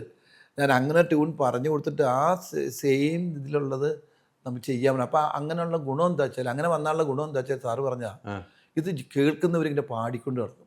അപ്പോൾ ഒരു സാമ്യമുള്ളൊരു മ്യൂസിക് ആയതുകൊണ്ട് അത് പെട്ടെന്ന് ക്യാച്ച് ചെയ്യും, അത് പാടി കിടക്കും. അപ്പോൾ ഇതെല്ലാം വൈറലാകും. അതൊരു ഉഗ്രം മാജിക് ആയിരുന്നു ഫാസിൽ സാറിൻ്റെ. അപ്പോൾ വേറെ കാര്യം സിദ്ദിഖ് ലാൽ പറഞ്ഞു വിട്ടിട്ടുണ്ട് ഒന്നും മിണ്ടല്ലോ. അത് ഞാൻ മറന്നുപോയി. ഞാൻ പെട്ടെന്ന് അത്രയും സ്നേഹത്തോടെയാണ് സംസാരിക്കുന്നത്. പെട്ടെന്ന് ഓർമ്മയും പറഞ്ഞില്ല, ഓർമ്മയിൽ വന്നില്ല പറഞ്ഞു കഴിഞ്ഞപ്പോൾ. അത് കഴിഞ്ഞിട്ടൊക്കെ പിന്നെ അത് കഴിഞ്ഞിട്ടും ഓർക്കണില്ല. കുറേ കഴിഞ്ഞപ്പോഴാണ് ഞാൻ ഇങ്ങനെ ശരിയാണല്ലോ സിദ്ദിഖ് ലാൽ ഇങ്ങനെ പറഞ്ഞേക്കല്ലേ, പിന്നെ എന്തിനങ്ങനെ പറഞ്ഞു, എനിക്ക് ആകെ ഇതായി. പിന്നെ അവിടുന്ന് കഴിഞ്ഞ് നമ്മൾ തുടങ്ങാൻ സമയമാകുമ്പോൾ പറയാമെന്ന് പറഞ്ഞാൽ അവിടുന്ന് പോകുന്നു. അങ്ങനെയാണ് സിനിമയിൽ അഭിനയിച്ചത്. അല്ല അതൊരു വല്ലാത്ത അനുഭവം കേട്ടോ, അവിടെ പോയിരിക്കുന്നു. എൻ്റെ പൊന്നെ ഭയങ്കര സംഭവം. സിനിമ ഷൂട്ടിങ്ങിനിടെ കുറെ കഥയുണ്ട്, പറയാൻ തീരൂല, അത് വേറെ ദിവസം പറയാം. പക്ഷെ അന്നായിരിക്കുമല്ലോ ചാക്കോച്ചന്റെ കൂടെ അപ്പൊ ആദ്യമായിട്ടില്ല അന്ന് ചെയ്യാൻ പോകുന്ന നിങ്ങൾ ഒരുമിച്ച്. ഫസ്റ്റ് പടം നിങ്ങൾ ചെയ്യാൻ പോകുന്ന അശോക് ചേട്ടനുണ്ട്. പക്ഷെ ആദ്യം ഫസ്റ്റ് പടം ശാലിനി, ഒന്ന് ആലോചിക്കണ്ട ആ ലൊക്കേഷൻ. പിന്നെ ഇവൻ സുധീഷ് ഒത്തിരി, ഷാജി പാചിക്കട കസിൻ ഉണ്ട് ഷാജി. ആ ഒരു സിനിമ മനസ്സിൽ പോലെ ആ സിനിമയെ ഹിറ്റ് അടിച്ചിരിക്കുമ്പോഴാണ് ഞാൻ നമ്മുടെ കടയിലേക്ക് വിളിക്കണം. ഷോപ്പ് ഉദ്ഘാടനം ലവ് സ്റ്റോറിയാണ്. അപ്പോഴും എന്റെ ഷോപ്പ് ഉദ്ഘാടനത്തിൽ വന്ന അശോകൻ ചേട്ടനുമായിട്ടുള്ള നമ്മുടെ ആത്മബന്ധം, കുടുംബബന്ധം എന്താന്നും കൂടെ എനിക്ക് പ്രേക്ഷകരെ അറിയിക്കാൻ വേണ്ടി ഞാൻ അതിലേക്ക് വന്നപ്പോഴാണ് എനിക്ക് അനിയത്തിപ്രാവ് കിട്ടിയത്. അനിയത്തിപ്രാവ് എനിക്ക് തോന്നുന്നു അന്ന് അശോകൻ ചേട്ടനുള്ള ഒരു മാരുതി 800 ചുവന്ന കളറ്, ചുമപ്പല്ല നീല, അത് കഴിഞ്ഞിട്ട് ചുവപ്പിലേക്ക് പറയും. ചുവപ്പ് വന്നായിരുന്നു. ഇല്ല, അത് എന്താണ് സ്കോർപ്പിയോ വരുന്നത്. ചുവപ്പ് മാരുതി 800, ആ നീല മാരുതി സെക്കൻഡ് ഹാൻഡ് വണ്ടിയായിരുന്നു. 667 അങ്ങനെ ഒരു നമ്പർ, അങ്ങനെ എന്തോ അതിലാണ് വരുന്നത്. അതിൽ വരുമ്പോൾ എല്ലാവരുമായിട്ടാ വന്ന, അമ്മയുണ്ടാവും, ചേച്ചി ഉണ്ടാവും, 2 മക്കളുണ്ടാവും, ചേട്ടനുണ്ടാവും, ഡ്രൈവർ ഉണ്ടാവും. 6 പേരാട്ടോ വണ്ടിയിൽ. 6 പേർക്ക് ഇരിക്കാൻ പറ്റും, മടിയിലല്ലേ ഇരിക്കണം. 6 പേര് മടിയിലല്ലേ, 6 പേരും 3 പേരും മടിയിലല്ലേ, പിന്നെന്താ. ശരിയാ. ചേട്ടൻ എപ്പോഴും ഫ്രണ്ടിലാ, അശ്വൻ ചേട്ടൻ എപ്പോഴും ഫ്രണ്ടിലല്ല, അന്നും ഇന്നും എപ്പോഴും ഫ്രണ്ടിലാ. ഇന്നും അതെ, ഞാൻ ഏത് വണ്ടി ഫ്രണ്ടിലിരിക്കുള്ളൂ. അപ്പൊ ചേച്ചി അവരല്ലേ ഒരുമിച്ച് യാത്ര പോകുന്ന ബൈക്കിലിരിക്കാതെ പറയില്ലേ? ആൾ പറയും ഇവിടെ ഇരിക്കുന്ന പറയുമ്പോൾ ഞാൻ പറയും ഞാൻ എനിക്ക് വ്യൂ കിട്ടണം, കാണണം, കാഴ്ച. അതുകൊണ്ട് ഫ്രണ്ടിലിരിക്കണം. അതുകൊണ്ട് ഈ 6 പേരും. പിന്നെ അതുമല്ല ഫ്രണ്ടിലേക്ക് കുറച്ചാകുമ്പോൾ കാലും നീട്ടാനൊക്കെ സൗകര്യം ഉണ്ടാവും, നല്ല സുഖം. അന്ന് മാരുതി 800 കാലം കിട്ടാന്ന് സ്ഥലം ഇടയ്ക്ക് ഇരിക്കട്ടെ, ബാക്കിലിരിക്കും. അവളുള്ളപ്പോഴൊക്കെ ഞാൻ ബാക്കിൽ. അതല്ല, അത് എനിക്ക് ആ മാരുതി 800 കാര്യം അതിൽ നിന്നൊക്കെ മാറി. പിന്നെ അത് കഴിഞ്ഞ് സ്കോർപ്പിയോ എടുത്ത് റെഡ്. അല്ല, അത് കഴിഞ്ഞിട്ട് വേറൊരു വണ്ടി എടുത്തത്, ഹോണ്ടയുടെ വണ്ടി എടുത്തു. അങ്ങനെ കുറച്ച് വണ്ടികൾ സ്കോർപ്പിയോ എടുത്തു. അത് കഴിഞ്ഞ് ഇന്നോവ എടുത്തു. ഒരു സിനിമാ നടനിൽ നിന്ന് അറിയപ്പെട്ടതിന് ശേഷം ഉണ്ടല്ലോ, നമ്മൾ മിമിക്രിയിലൂടെയാണല്ലോ വന്നത്. ഒത്തിരി നേരത്തെ പറഞ്ഞാൽ ഒത്തിരി സ്ഥലങ്ങളിൽ നടന്ന് ശീലമുണ്ട്. സിനിമ ചോദിച്ച് നടന്നു എന്നല്ലേ, ഇപ്പോഴും നടക്കണമെന്നുണ്ടെന്ന് പറഞ്ഞില്ലേ, അതെനിക്ക് ഭയങ്കര കൗതുകമായിട്ടോ തോന്നി കേട്ടോ. ഇപ്പോഴും ആ നടത്തമുണ്ടോ? ഇപ്പോഴും സിനിമയ്ക്ക് വേണ്ടി നടക്കണം. സിനിമയ്ക്ക് വേണ്ടി നടക്കണമൊന്നുമില്ല. ഇപ്പം ഞാൻ നടക്കുന്നുണ്ട്, രാവിലെ നടക്കും, 1 മണിക്കൂർ നടക്കും. ഞാൻ പറഞ്ഞില്ലേ, എക്സസൈസും കാര്യങ്ങളും യോഗ. എനിക്കെന്താ പറഞ്ഞാൽ ഒരു കുഴപ്പമില്ല. ഇപ്പോഴും ഞാൻ ഓടാൻ പറഞ്ഞാൽ അസലായിട്ട് ഓടാൻ പറ്റും എനിക്ക്. അങ്ങനെ ബാക്കിയുള്ളവർ പറഞ്ഞു അതിന്റെ ഒപ്പം ഒന്ന് എത്തിപ്പിടിക്കാൻ പറഞ്ഞാൽ എത്തിപ്പിടിക്കൽ നടക്കില്ല എന്ന് തോന്നി. അല്ല, അതൊക്കെ കൊണ്ട് ഇരിക്കും ആരെങ്കിലും. പക്ഷെ ഞാൻ നന്നായിട്ട് ഓടും. എനിക്ക് അങ്ങനെ ഒരു പ്രോബ്ലം ഇല്ല. ഓടാനും നടക്കാനും ഒക്കെ നല്ല എനർജി. ഞാനിപ്പോൾ ടിക്കി ടാക്ക് തന്നെ പടം ചെയ്ത്, വലിയ പടമല്ലേ? രോഹിതിൻ്റെ പടം. ടിക്കി ടാക്കിൽ അസല് വേഷമാണ്. ഞാൻ പറയണ എന്നെ കുറിച്ചിട്ട് ഞാൻ ചെയ്യാത്തൊരു ടൈപ്പ് വേഷമാണ്. അല്ലെങ്കിൽ ഇമോഷൻ കാര്യങ്ങളും അത് വിവരിക്കാൻ പറ്റില്ല, കാരണം അത് സിനിമ കാണുമ്പോൾ കണ്ടാണ്. അപ്പോൾ ആ ക്യാരക്ടർ ചെയ്യുമ്പോഴും ലാസ്റ്റ് ക്ലൈമാക്സ് കോയമ്പത്തൂരാണ്. കുറേ ദിവസം എൻ്റെ ഷൂട്ട് ഉണ്ടായിരുന്നു, പക്ഷെ നല്ല രസമായിരുന്നു. ക്ലൈമാക്സ് എടുക്കുന്ന സമയത്ത് എന്നോട് ചോദിച്ചു, ചേട്ടാ ഒരു സംഭവം ചെയ്യണമല്ലോ, ചെയ്യാമോ? ഞാൻ എന്താണ് പറ. ഈ കാണുന്ന ഒരു മെഷീൻ ഉണ്ട്, ഇങ്ങനെ റൗണ്ട് ചെയ്ത് ഇങ്ങനെ വരുള്ളൂ.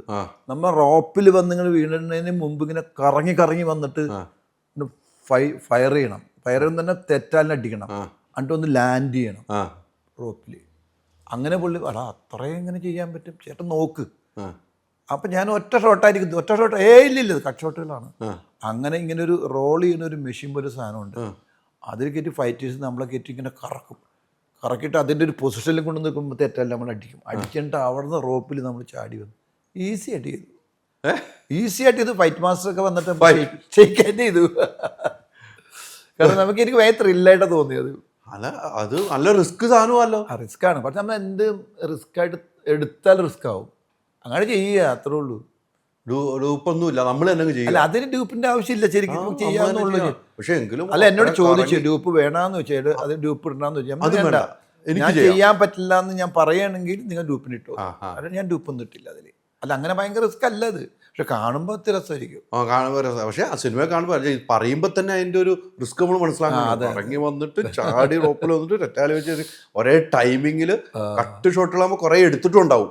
അതുപോലെ തന്നെ അതിൻ്റെ അകത്ത് ബോട്ടിലാണ്. ഷിപ്പ് മറ്റേ നമ്മൾ ഇതില്ലേ ഫിഷറില്ലേ, ഫിഷർമാനാണ്. അതിൻ്റെ ഇൻട്രൊഡക്ഷൻ തന്നെ ഞാൻ ഭയങ്കരമായിട്ട് പേടിച്ചാണ് ചെയ്തത്. ബോട്ടിൻ്റെ അറ്റത്ത് നിന്നിട്ട് ഇങ്ങനെ തെറ്റാലിന് അടിക്കണം മീന. പക്ഷെ അത് ഞാൻ വിചാരിച്ചു വെള്ളം പുറം കടലിൽ ഇങ്ങനെ അടിക്കല്ലേ, അത് പേടിച്ചു കഴിഞ്ഞു. അത് അവർ ഭംഗിയായിട്ട് എടുത്തിട്ടുണ്ട്, പക്ഷെ ഭയങ്കര റിസ്ക് ആയിരുന്നു. അതാണ് ഭയങ്കര റിസ്ക് ആയിരുന്നു. ഈ അഭിനയത്തിന്റെ ഇത് പറഞ്ഞപ്പോഴാ ഇപ്പൊ പ്രതിച്ഛായ സിനിമയിൽ നമ്മൾ ഇന്റർവ്യൂ എടുത്താണ്. 40 വർഷം പിന്നിടുവാണ്. 40 വർഷം ഈ വർഷം ജനുവരി വന്നപ്പോൾ 40 വർഷമായി സിനിമയെ അന്ന് സിനിമയിൽ അഭിനയിച്ചു തുടങ്ങിയിട്ട്. അതിന് മുമ്പ് നമ്മൾ നിൽക്കുവാണ് മിമിക്രിയൊക്കെ ആയിട്ട്. ആ 40 വർഷം കഥ അന്ന് അശോകൻ ചേട്ടൻ പറയുമ്പോൾ മണിമുള്ള രാജചേട്ടനെ കൊണ്ട് 40 വർഷമോ? അപ്പോഴാണ് അവർ വരെ ചിന്തിക്കുന്നത് 40 വർഷത്തിലെ ഈ ഒരു യാത്ര, വലിയൊരു യാത്രയെ പ്രതിച്ഛായയിൽ കൊണ്ടുവച്ചിരിക്കുന്നത്. അശോകൻ ചേട്ടൻ്റെ അഭിനയം, ആ പ്രതിച്ഛായയിലെ കഥാപാത്രം, വലിപ്പമുള്ള കഥാപാത്രം. ഇതിനു മുമ്പ് രാഷ്ട്രീയക്കാരനൊക്കെ ചെയ്തിട്ടുണ്ട്, പക്ഷെ ഇതിലെ കഥാപാത്രം വലിപ്പമുള്ള അഭിനയം, ഒരു നോട്ടം പോലും ആളുകളെ അത്ഭുതപ്പെടുത്തി. എനിക്ക് തോന്നുന്നു ഞാനപ്പം തന്നെ വിളിച്ചിട്ടുണ്ട് എന്നാണ് എനിക്ക് തോന്നുന്നത്. അങ്ങനെ അശോകൻ ചേട്ടൻ എത്ര പേര് ആ സിനിമയുടെ ക്യാരക്ടർ, ബോയ് ഫ്രണ്ടും തന്നെ പടത്തിലെ ഇതുപോലെ ഒരു നെഗറ്റീവ് ക്യാരക്ടർ ചെയ്ത്, ഒരു പൊളിറ്റീഷ്യൻ ആയിട്ടുള്ള നെഗറ്റീവ് ക്യാരക്ടർ, അത് വിനയേട്ടൻ്റെ. അത് കഴിഞ്ഞ് കുറേ കഴിഞ്ഞല്ലോ. അത് കഴിഞ്ഞപ്പോഴാണ് ഇങ്ങനെ സംഭവം എന്ന് പറഞ്ഞത്. അപ്പം നമുക്ക് ആ സ്റ്റൈല് വരണ്ട എന്ന് പറഞ്ഞു ഡയറക്ടർ. ആ സ്റ്റൈല് വേണ്ട, നമുക്ക് അങ്ങനെ ഇത് വേറൊരു സ്റ്റൈലിലാന്ന് പറഞ്ഞ സ്റ്റൈലൊക്കെ ഇങ്ങനെ ആയിരിക്കണം ഈ ക്യാരക്ടർ. ഉണ്ണിച്ചേട്ടൻ അശോകൻ ചേട്ടനിലേക്ക് വരാൻ എന്താന്ന് ചോദിച്ചു, ഉണ്ണിച്ചേട്ടൻ ചോദിച്ചോ? അതിന് ഞാൻ തന്നെ ചെയ്ത. അപ്പോൾ ഞാൻ ചോദിച്ചേട്ടാ ഇത് ഞാൻ ചെയ്യോ ചേട്ടാന്ന് ചോദിച്ചാൽ പറഞ്ഞ് അശോകൻ ചെയ്യാൻ പറ്റും. അതായത് ഒരു കോമഡി കളിക്കുന്ന ആളല്ല അശോകൻ എന്നൊക്കെ പറയാൻ ഞാൻ എന്നെ തന്നെ പറയണ ശരിയല്ല. അപ്പം എന്നെക്കുറിച്ച് ഇങ്ങനെ പറഞ്ഞ് അശോകന് ചെയ്യാൻ പറ്റും. കാരണം കടകൻ എന്ന് തന്നെ പടം കണ്ടു, പിന്നെ ബാവുട്ടിയുടെ നാമത്തിൽ, അതൊക്കെ ചെയ്യാമെങ്കിൽ ഈസി ആയിട്ട് ചെയ്യാൻ പറ്റും എന്ന് പറഞ്ഞിട്ടാണ് ഇതെന്നെ പറഞ്ഞത്. അപ്പം എനിക്കത് ഭയങ്കരമായിട്ട് വിവരിച്ച് തന്നു. ഇങ്ങനെ ആയിരിക്കണം ഈ ക്യാരക്ടർ, ഞാൻ ഇങ്ങനെയാണ് മനസ്സിൽ കാണുന്നത്, ഇങ്ങനെയാണ്, അങ്ങനെ മോൾഡ് ചെയ്ത് കൊണ്ടുവന്നാൽ മതി എന്ന് പറഞ്ഞിട്ട് ഉണ്ണിയേട്ടൻ തന്നെ ഫസ്റ്റ് ഡേ ഞാൻ ചെയ്ത് ഒരു ഷോട്ട് എടുത്തു കഴിഞ്ഞപ്പോൾ തന്നെ ഞാൻ ഉണ്ണിയേട്ടനോട് ചോദിച്ചു, ഉണ്ണിയേട്ടാ ഓക്കേടാന്ന് വെച്ചാൽ ഓക്കെ എന്ന് പറഞ്ഞ്. എപ്പോഴെങ്കിലും ഒരു പൊടിക്ക് എന്തെങ്കിലും കുഴപ്പം പറ്റിയാൽ പറഞ്ഞേക്കണോട്ടാന്ന് പറഞ്ഞു. ഒന്നുമില്ല, ഒരു പൊടിക്ക് വന്നാൽ അപ്പം ഞാൻ പിടിക്കുന്ന റീടേക്ക് ഞാൻ ചെയ്യും എന്ന് പറഞ്ഞു. പക്ഷെ അങ്ങനെ നമ്മൾ ഭയങ്കര രസമായിട്ട്, എനിക്ക് ഭയങ്കര ത്രില്ലായിരുന്നു. കാരണം നമ്മൾ ഈ പഞ്ചാബി ഹൗസൊക്കെ ഷൂട്ട് ചെയ്യുമ്പോൾ വർക്ക് തീരും, എന്നിട്ട് വീട്ടിൽ പോകും. പിറ്റേ ദിവസം രാവിലെ ഒന്ന് പെട്ടെന്ന് നേരം വെളുത്താൽ മതി, സെറ്റിലേക്ക് പോകാൻ അത്ര കൊതിയായിരുന്നു എന്ന് പറഞ്ഞ പോലെ ഒരു കൊതിയുള്ള വേഷമായിരുന്നു ഈ സിനിമയിലല്ലേ. മറ്റേ ഈ പ്രതിച്ഛായല്ല പുരുഷോത്തമൻ എന്ന് പറയുന്ന പൊളിറ്റീഷ്യൻ, ഒരു നെഗറ്റീവ് ക്യാരക്ടർ, ചെറിയ നെഗറ്റീവ് ആയിട്ടുള്ളൊരു ക്യാരക്ടറാണ്. എനിക്ക് ഭയങ്കര കൊതിയായിരുന്നു. പക്ഷെ അത് ഇപ്പോൾ OTT-ലൊക്കെ വന്നു കഴിഞ്ഞപ്പോൾ, OTT-ൽ വന്നു കഴിഞ്ഞപ്പോൾ ഒരുപാട് പേര് വിളിച്ചു, ഒത്തിരി പേര് എന്നെ വിളിച്ചു, വിദേശത്തുനിന്ന് വരെ ഇത് കണ്ടിട്ട് തന്നെ നമ്മുടെ കഥാപാത്രത്തെക്കുറിച്ച് അതിനെക്കുറിച്ച് ഇങ്ങനെ പറഞ്ഞു. പഞ്ചാബി ഹൗസൊക്കെ ചെയ്തിട്ട് വിളിക്കുന്ന പോലുള്ളൊരു വിളിയും കാര്യങ്ങളും. മീൻ ആൾക്കാർ കാണുമ്പോഴൊക്കെ ഉണ്ടാകുമ്പോൾ നിങ്ങളുടെ പുരുഷോത്തമൻ എന്ന് പേരെടുത്ത് പറഞ്ഞു. ആ പേരും കൂടെ എന്നോട് പറഞ്ഞ KPCC പ്രസിഡന്റ്. ഞാൻ KPCC ഒന്നും അല്ല, അത് വെറുതെ KPCC എന്നൊക്കെ പറയല്ലേ, വേറെ ഒരു പ്രസിഡന്റാണ്.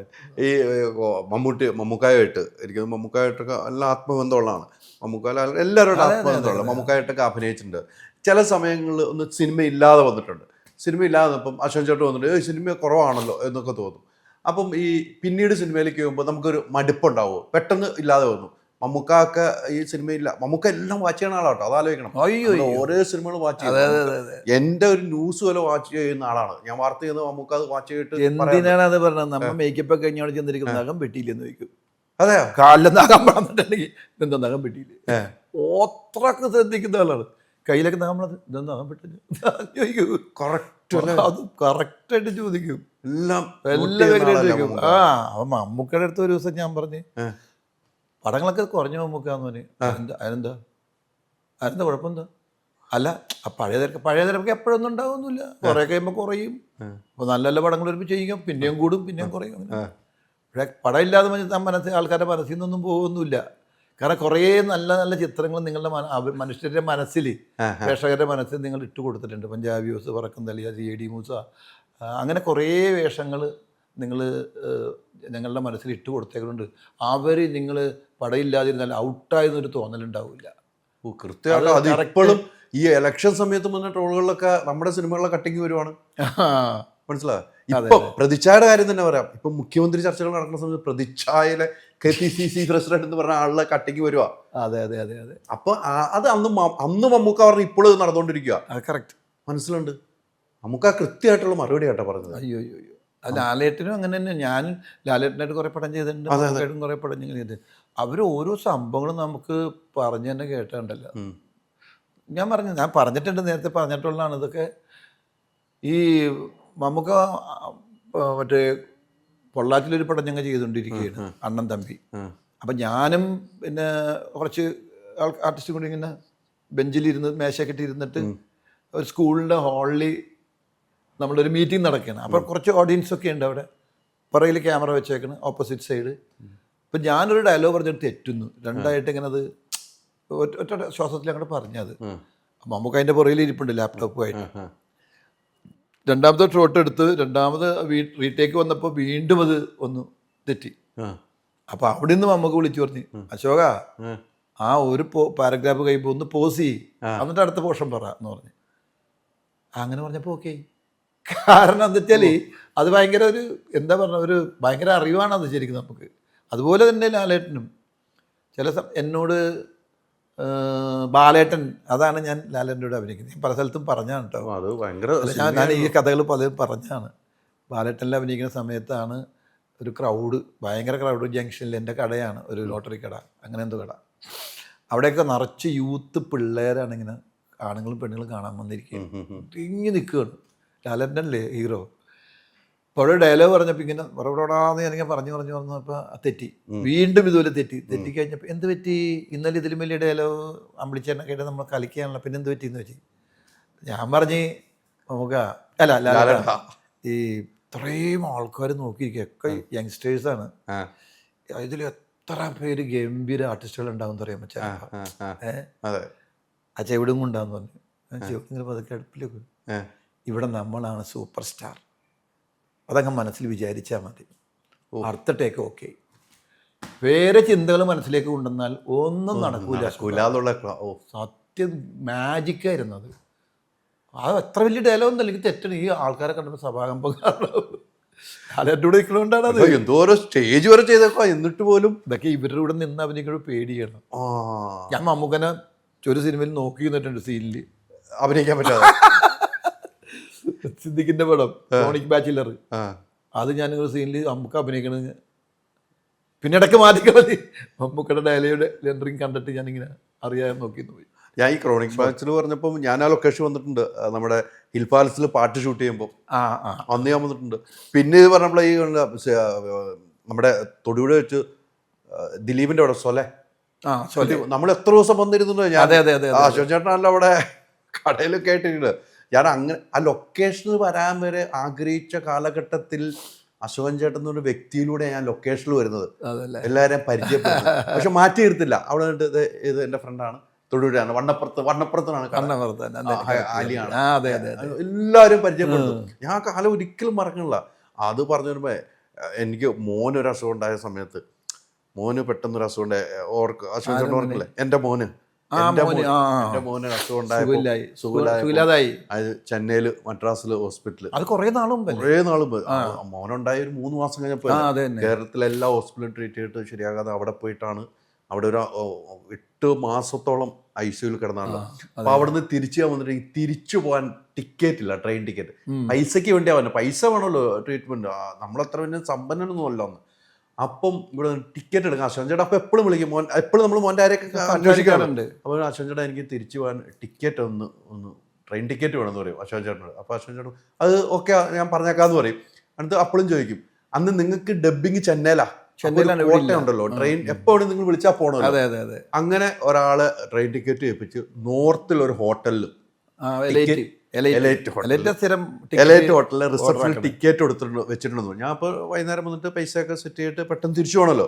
തിരിച്ചു പോകുമ്പോൾ അവിടെ പോകുമ്പോൾ എനിക്കിപ്പോഴും എൻ്റെ മനസ്സിൽ ഓർക്കുന്നതാണോ അശോകൻ ചേട്ടാ, ആ ടിക്കറ്റിൻ്റെ കൂടെ കുറച്ച് പൈസ വെച്ചേക്കാണ് കവറിൽ, ടിക്കറ്റിന്റെ കൂടെ കവറിൽ പൈസ.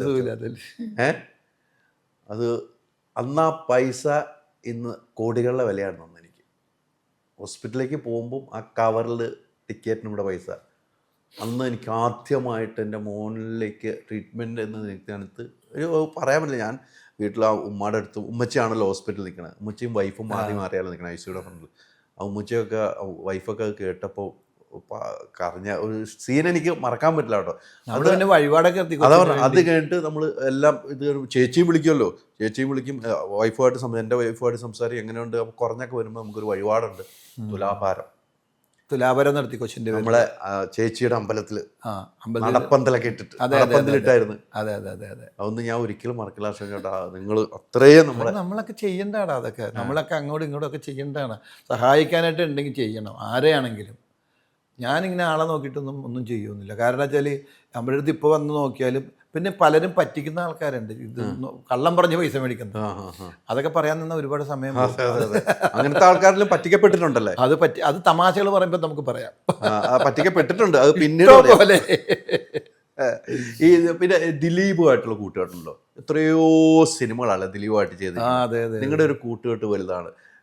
നിങ്ങൾ ചെയ്ത് വെച്ചേക്കുന്ന സിനിമകളെല്ലാം പഞ്ചാബ് ഹൗസ് ഒന്നും പറയണ്ട, പാർക്കുന്തകളെ പറയണ്ട, എല്ലാ ദിലീപിന്റെ കൂടെ ചെയ്തേക്കുന്ന പടങ്ങളെല്ലാം മീശമാധവൻ, താടിയുള്ള കൃഷ്ണൻ ആകാൻ പറ്റിയ ഒരു ലോകത്തിലെ ഒരു വ്യക്തി നിങ്ങൾക്ക് മാത്രമേ ഉള്ളൂ, അശോകൻ ചേട്ടൻ മാത്രമേ ഉള്ളൂ. താടിയുള്ള കൃഷ്ണൻ, പെൺവേഷം കിട്ടിയിട്ടുണ്ട്. താടി വെച്ചുള്ള ശബരിമലയ്ക്ക് പോകുന്ന പോലീസുകാരനാവുന്നു. ഇതിലൊക്കെ അധികാരമുള്ള മലയാള സിനിമയിൽ ഒരാൾ മാത്രമല്ല അനീസ് രേഷൻ എന്നുള്ള പേര് തന്നെയാണ്.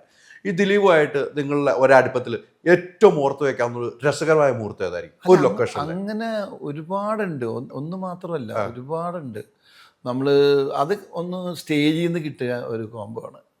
സ്റ്റേജിൽ നമ്മൾ പ്രോഗ്രാമിന് മുമ്പ് വണ്ടി കയറി കഴിഞ്ഞാൽ അങ്ങോട്ടും ഇങ്ങോട്ടും ഈ കളിയാക്കലും പാരവെക്കലും ഒക്കെ സ്ഥിരമാണ്. അപ്പം ഞാൻ എന്ത് പറഞ്ഞാൽ അവൻ എന്ത് പറയും എന്ന് എനിക്കറിയാം, ഞാൻ എന്തെങ്കിലും പറഞ്ഞാൽ അവൻ എന്ത് പറയും തിരിച്ച് പറയുമെന്ന് എനിക്കറിയാം. അത് രണ്ടുപേർക്കും അറിയാം.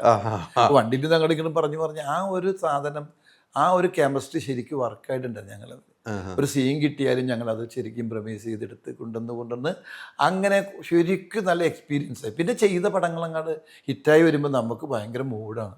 പക്ഷെ അവൻ്റെ കൂടെ ചെയ്യാൻ നേരത്ത് നമുക്ക് ഭയങ്കര ഒരു മിനിമം ഗ്യാരണ്ടിയാണ് നമ്മൾ മനസ്സിൽ. അതുപോലെ തന്നെ അവൻ്റെ കൂടെ എന്താണ് ഒരു പടം ചെയ്യുന്ന സമയത്തിൻ്റെ പേര് പറഞ്ഞ് അത് എനിക്ക് വേണ്ടി ഇവിടെ കാത്തിരുന്നിട്ടുണ്ട്. ഞാൻ വേണ്ടത്തൊരു പടം ചെയ്യുന്നു, ആ പടം കഴിഞ്ഞതല്ല, എൻ്റെ പോർഷൻ കഴിയേണ്ട വരുമ്പോൾ ഇവിടെ തുടങ്ങേണ്ടതാണ്. ആ പടത്തിൽ ഇതുപോലെ താഹയുടെ പടം എന്താണ്, അതിൽ നമുക്ക് അശോകനെ മാറ്റിയിട്ട് വേറെ ആരെങ്കിലും ചിന്തിക്കുക. പടം തുടങ്ങി ഇവിടെ അശോകനെ മാറ്റാന്ന് ഇപ്പോൾ പറഞ്ഞു. പറ്റില്ല, അശോകൻ ചേട്ടനാണ് അതിന് കറക്റ്റ് എന്ന് പറഞ്ഞു. എന്നിട്ട് ഞാൻ വരാൻ വൈകിയപ്പോൾ വാഗമണിൽ പോയി ഒരു സോങ് എടുത്തു. ഞാനില്ല, അതിനുവേണ്ടി കാത്തിരുന്നിട്ട് അവിടെ പോയി സോങ് ഒക്കെ എടുത്ത് തിരിച്ചു വന്നപ്പോൾ ഞാൻ റെഡിയായി. അല്ല, എത്രയോ പടങ്ങളാണ് നിങ്ങൾ ഏറ്റവും കൂടുതൽ നിങ്ങൾ തമ്മിൽ ഒരുമിച്ച് ചെയ്തേക്കണം നിങ്ങൾ തമ്മിലായിരിക്കും. അതെ. സിബിയുധന്മാരെ മിക്ക പടങ്ങളിലും ഞാനുണ്ട്. സിബിയുധൻ എഴുതിയേക്കണ പടത്തിൽ 23 പടത്തിൽ ഞാൻ അഭിനയിച്ചിട്ടുണ്ട്. 23 പടത്തിൽ അഭിനയിച്ചിട്ടുണ്ട്. അവരെഴുതിയേക്കണതിൽ എല്ലാം ദിലീപായിട്ടല്ല, എന്നാലും അവരെഴുതിയേക്കണ പടത്തിൽ നമ്മളുണ്ട് ദിലീപായിട്ട് അല്ലേ.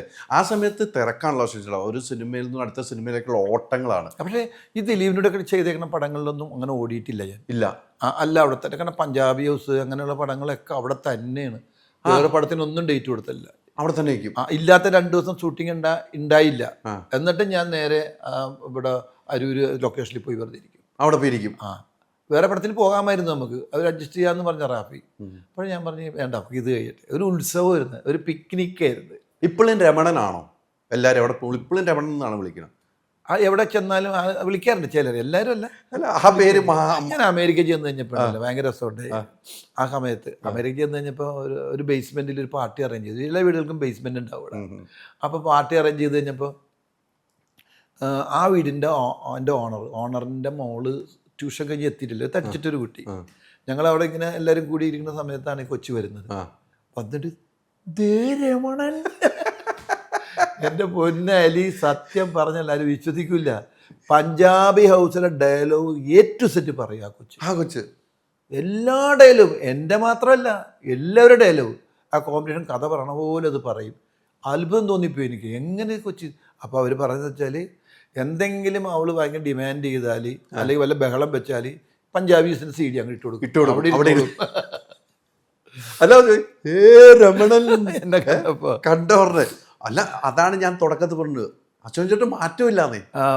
അതാണ് ആരോഗ്യം, ഇതും സൈസും മുഖവും എല്ലാം ഒരുപോലെ അന്ന് തൊട്ട് ഇന്ന് വരെ ഇരിക്കുവാണ്. അതാണ് ഞാനിനി എല്ലാ ദിവസവും നടക്കാൻ പോകാം ചേട്ടാ. ഞാൻ നടക്കും. അല്ല, ഇനിയെന്നല്ല, നടക്കണം. നല്ലതാണ് ആരോഗ്യം. കാർഡിയാക്കിന് ഏറ്റവും ബെസ്റ്റ് നടപ്പുണ്ട്. പക്ഷെ നമ്മളൊക്കെ എല്ലാം കൊണ്ടും ഭയങ്കര ഉന്മേഷം ഉണ്ടാവും. രാവിലെ നമ്മൾ ഭയങ്കര ഉന്മേഷം. ഇനിയിപ്പോൾ ഞാൻ മോൻ പറഞ്ഞിട്ട് തന്നെ എനിക്ക് ആവശ്യമുണ്ട്. ഉടനെ തന്നെ ജിമ്മിൽ പോകണേ. ജിമ്മിൽ നിന്ന് കുറച്ച് വർക്കൗട്ട് ചെയ്യേണ്ട കാര്യമുണ്ട്, വേറെ പടത്തിന് വേണ്ടിയിട്ട്. വേറെ പടത്തിന് വേണ്ടി? ഒരു പടത്തിന് വേണ്ടിയാണ്. കുറച്ച് കൈയൊക്കെ എനിക്ക് തോന്നുന്നു. അത് പറഞ്ഞപ്പോൾ മോൻ്റെ ആരമുള്ള അച്ചു ഒരിക്കലും സിനിമയിൽ വരും നമ്മളാരും പ്രതീക്ഷിച്ചില്ല. അത്ഭുതകരമായി പോയി. ഞാൻ വീട്ടിൽ വന്ന് എപ്പോഴും കാണണല്ലേ അച്ചു. അപ്പോൾ അവിടെ ഒതുങ്ങിയിരുന്നു വെച്ചാൽ, പക്ഷെ മോൾ ആക്റ്റീവായിരുന്നു. ഡാൻസിലൊക്കെ അവൾ ആക്റ്റീവായിട്ട് ഇപ്പോഴും ഡാൻസ് ചെയ്യും. നമ്മള് ഭരതനാട്യം, മോഹിനിയാട്ടം, കുച്ചിപ്പിടി, പിന്നെ അങ്ങനെ കുറേ സംഭവങ്ങളൊക്കെ. എത്രയോ ഡാൻസ് ചെയ്യാൻ, ഞാൻ വീഡിയോഗ്രാഫറിൽ എത്രയോ ഡാൻസ് ചെയ്യാൻ കവർ ചെയ്യാൻ പോയിട്ടുണ്ട്. നമ്മൾ ഒരേ നമ്മളോട്ടുകളായിരിക്കും പോകുന്നത്. അവിടെ നമ്മൾ നമ്മുടെ വണ്ടി പോകും, അവരുടെ വണ്ടി പോകും, ഡാൻസ് കവർ ചെയ്തിട്ട് വരും. അപ്പൊ അച്ചു ഒരിക്കലും സിനിമയിൽ വരുന്നത്, അർജുൻ അശോകൻ എന്നൊരു വ്യക്തി സിനിമ വരും നമ്മൾ ഒരിക്കലും പ്രതീക്ഷിച്ചില്ല കേട്ടോ. മോന് ശരിക്കും ഞങ്ങൾക്കെല്ലാം ആഗ്രഹം അവനെ പഠിപ്പിക്കാൻ വിടണമെന്നായിരുന്നു. ഇംഗ്ലണ്ടിൽ വിടാനുള്ള എല്ലാ പരിപാടികളും ഞാനും വൈഫും എല്ലാം ആസൂത്രണം ചെയ്ത് വന്നപ്പോഴാണ് വൈഫ് എന്നോട് ഒരു ദിവസം രാത്രി പറഞ്ഞത്, അതേ ആൾ ഇംഗ്ലണ്ടിൽ പോകുമെന്ന് തോന്നണില്ല. അതെന്താ? ഡിഗ്രി കഴിഞ്ഞപ്പോഴാണ്. അതെന്താണ്? അവന് അച്ഛനും അമ്മനെയും വിട്ടിട്ട് പോകാൻ പറ്റണില്ല, അവിടുന്ന് മാറാൻ പറ്റണില്ല. ഭയങ്കര സെന്റിമെന്റ്സിന്റെ ആളാ. ഭയങ്കര ധൈര്യവും കാര്യങ്ങളൊക്കെ ഉണ്ടെങ്കിലും വീടെന്ന് തന്നെ ഭയങ്കര ഇതാണ്. അച്ഛനും അമ്മനെ ഭയങ്കര ഇഷ്ടമാണ്. അങ്ങനെ പറഞ്ഞ അവൻ്റെ ഇഷ്ടം പോലെ ചെയ്യട്ടെ, അവനെന്താ വേണ്ട അവൻ ചെയ്യട്ടെ എന്ന് പറഞ്ഞപ്പോൾ അവന് ഫിലിം ഡയറക്റ്റ് ചെയ്യണം എന്നുള്ളൊരു ഇത് പറഞ്ഞു. ക്യാമറ, ഫിലിം ഡയറക്ഷൻ, ഇങ്ങനെയൊക്കെയാണ് പറഞ്ഞത്. നമ്മൾ അങ്ങനെ നോക്കാമെന്ന് പറഞ്ഞ് ഞാൻ അങ്ങനെ സൗബിനെ വിളിച്ചിട്ട് ഞാൻ പറഞ്ഞു, സൗബിനെ ഇങ്ങനെ അവനിങ്ങനെ ഒരു സൗബിനിലേക്ക് വിളിക്കാനുള്ള കാരണം എന്തായിരിക്കും? അപ്പം തന്നെ അശോകൻ ചേട്ടൻ സൗബിന്റെ വാപ്പയൊക്കെ ആയിട്ട് ഭയങ്കര ബാബുക്കെ ആയിട്ട് ഭയങ്കര കണക്ഷൻ അല്ലേ? ആ ഒരു കണക്ഷൻ സൗബിനെ വിളിക്കാൻ തോന്നുന്നു.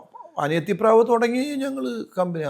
അന്ന് associate director cum production manager ഒക്കെയാണല്ല. പിന്നെ ബാബു ഷാഹിർ എന്ന് പറഞ്ഞാൽ ഓളിലോ പച്ചിക്കട. അല്ല, ഇപ്പോഴും അദ്ദേഹത്തിന്റെ സ്നേഹം കാണണം. അയ്യോ ഭയങ്കരമാണ്. ഞാൻ കുറെ നാൾ മുമ്പ് പരിചയപ്പെട്ട ഈ എവിടെ വെച്ചാണ് ഞാൻ മാറി കാണും, ഹൈദരാലിയേ ശരിയല്ലേ ഞാൻ പറഞ്ഞു. പിന്നെ ആ സ്നേഹം ഇപ്പോഴും അന്നൊരു ഗ്യാങ് ഉണ്ടായിരുന്നു. അവര് അന്നൊരു ഗ്യാങ് ഉണ്ടായിരുന്നു, ബാബു ഷാഹിർ, പിന്നെ അങ്ങനെ അസോസിയേറ്റ് ആയിരുന്നു അവരൊക്കെ. പിന്നെ മാനേജറും എല്ലാം ഇപ്പൊ ചെയ്യുമായിരുന്നു. പച്ചിക്കട കുടുംബമായിട്ട് ഭയങ്കര, ഫസാറിന്റെ കുടുംബമായിട്ട് ഭയങ്കര ബന്ധമാണ്. അതുകൊണ്ടാണ് അങ്ങനെ ഞാൻ ബാബുവിനോട് ഉള്ള അടുപ്പം വെച്ചിട്ടാണ്. അതല്ല, ക്രോണിക് ബാച്ചിലറിൽ ഇവൻ അസിസ്റ്റന്റ് ഡയറക്ടറാ. സൗബിൻ അസിസ്റ്റന്റ് ഡയറക്ടറാ. അപ്പം അത് കഴിഞ്ഞ് കുറേ കഴിഞ്ഞിട്ടാണല്ലോ മോൻ്റെ ഒരു ആഗ്രഹം പറയണത്. അപ്പം ഞാൻ പിന്നെ അവൻ അപ്പോഴേ സിദ്ദിഖിലാൽ പറഞ്ഞിട്ടുണ്ട്, സിദ്ദിഖ് പറഞ്ഞിട്ടുണ്ട് ഇവൻ നല്ല ഡയറക്ടറാവും. സിദ്ദിഖ് അവനോടല്ല പറഞ്ഞു, സൗബിനോടല്ല പറഞ്ഞു. സിദ്ദിഖ് നമ്മൾ ഇരിക്കാൻ നേരത്ത് പറയും അവൻ നല്ല ഡയറക്ടറാണ്, നല്ല കാച്ചിങ് ഉണ്ട്, ഭയങ്കര ശ്രദ്ധയുണ്ട് അവന് ഓരോ കാര്യത്തിൽ. അപ്പം അങ്ങനെയുള്ളൊരു പരിചയവും കാര്യങ്ങളും അടുപ്പമൊക്കെ ഉള്ളതുകൊണ്ട് ഞാൻ ഒന്ന് സൂചിപ്പിച്ച് അവനൊന്ന് നിൻ്റെ കൂടെ ഒന്ന് അസിസ്റ്റ് ചെയ്യാനായിട്ടുള്ള ആഗ്രഹം. അപ്പോൾ സൗബിൻ പറഞ്ഞ് അങ്ങനെ ഒരു പണി അവനിങ്ങ് വിട് എന്ന് പറഞ്ഞിട്ട് അവൻ മട്ടാഞ്ചേരി പോയി ഇവനെ കണ്ടു സംസാരിച്ചൊക്കെ കഴിഞ്ഞ് കുറച്ച് 2-3 ദിവസം കഴിഞ്ഞപ്പോൾ ഇവനൊന്നും പറഞ്ഞില്ല, പോയിട്ടുണ്ടായി എന്ന് പറഞ്ഞു. അപ്പോൾ ആദ്യം അവൻ അസിസ്റ്റൻ്റ് ആവാൻ വരട്ടെ, അവൻ ആദ്യം അഭിനയിക്കട്ടെ എന്ന് പറഞ്ഞ് അങ്ങനെയാണ് പറവയിൽ അവനെ അഭിനയിപ്പിക്കുന്നത് സൗബിൻ. ഭയങ്കര താടിയൊക്കെ വളർത്തി 8 മാസം താടിയൊക്കെ നീട്ടി വളർത്തി, 1 വർഷത്തോളം വളർത്തി എന്ന് തോന്നുന്നു. വളർത്തി ആ പ്രാവുകളുടെ കൂടെ അവന് ട്രെയിൻ ചെയ്ത് അവരുടെ കൂടെയായി. നല്ല രസമായിരുന്നത്. അവൻ്റെ കൂടെ എപ്പോഴും പോകും, വൈകുന്നേരം അവിടെ പോയിരിക്കും, പിന്നെ രാവിലെ തുടങ്ങി പോകും. അവിടെ നിന്ന് ഇവരുടെ നിന്ന് ആ പ്രാവുകളൊക്കെ ട്രീറ്റ് ചെയ്തും കാര്യങ്ങളൊക്കെ വെച്ച് അങ്ങനെ അത് ഭയങ്കര ഇണങ്ങി പ്രാവായിട്ട്.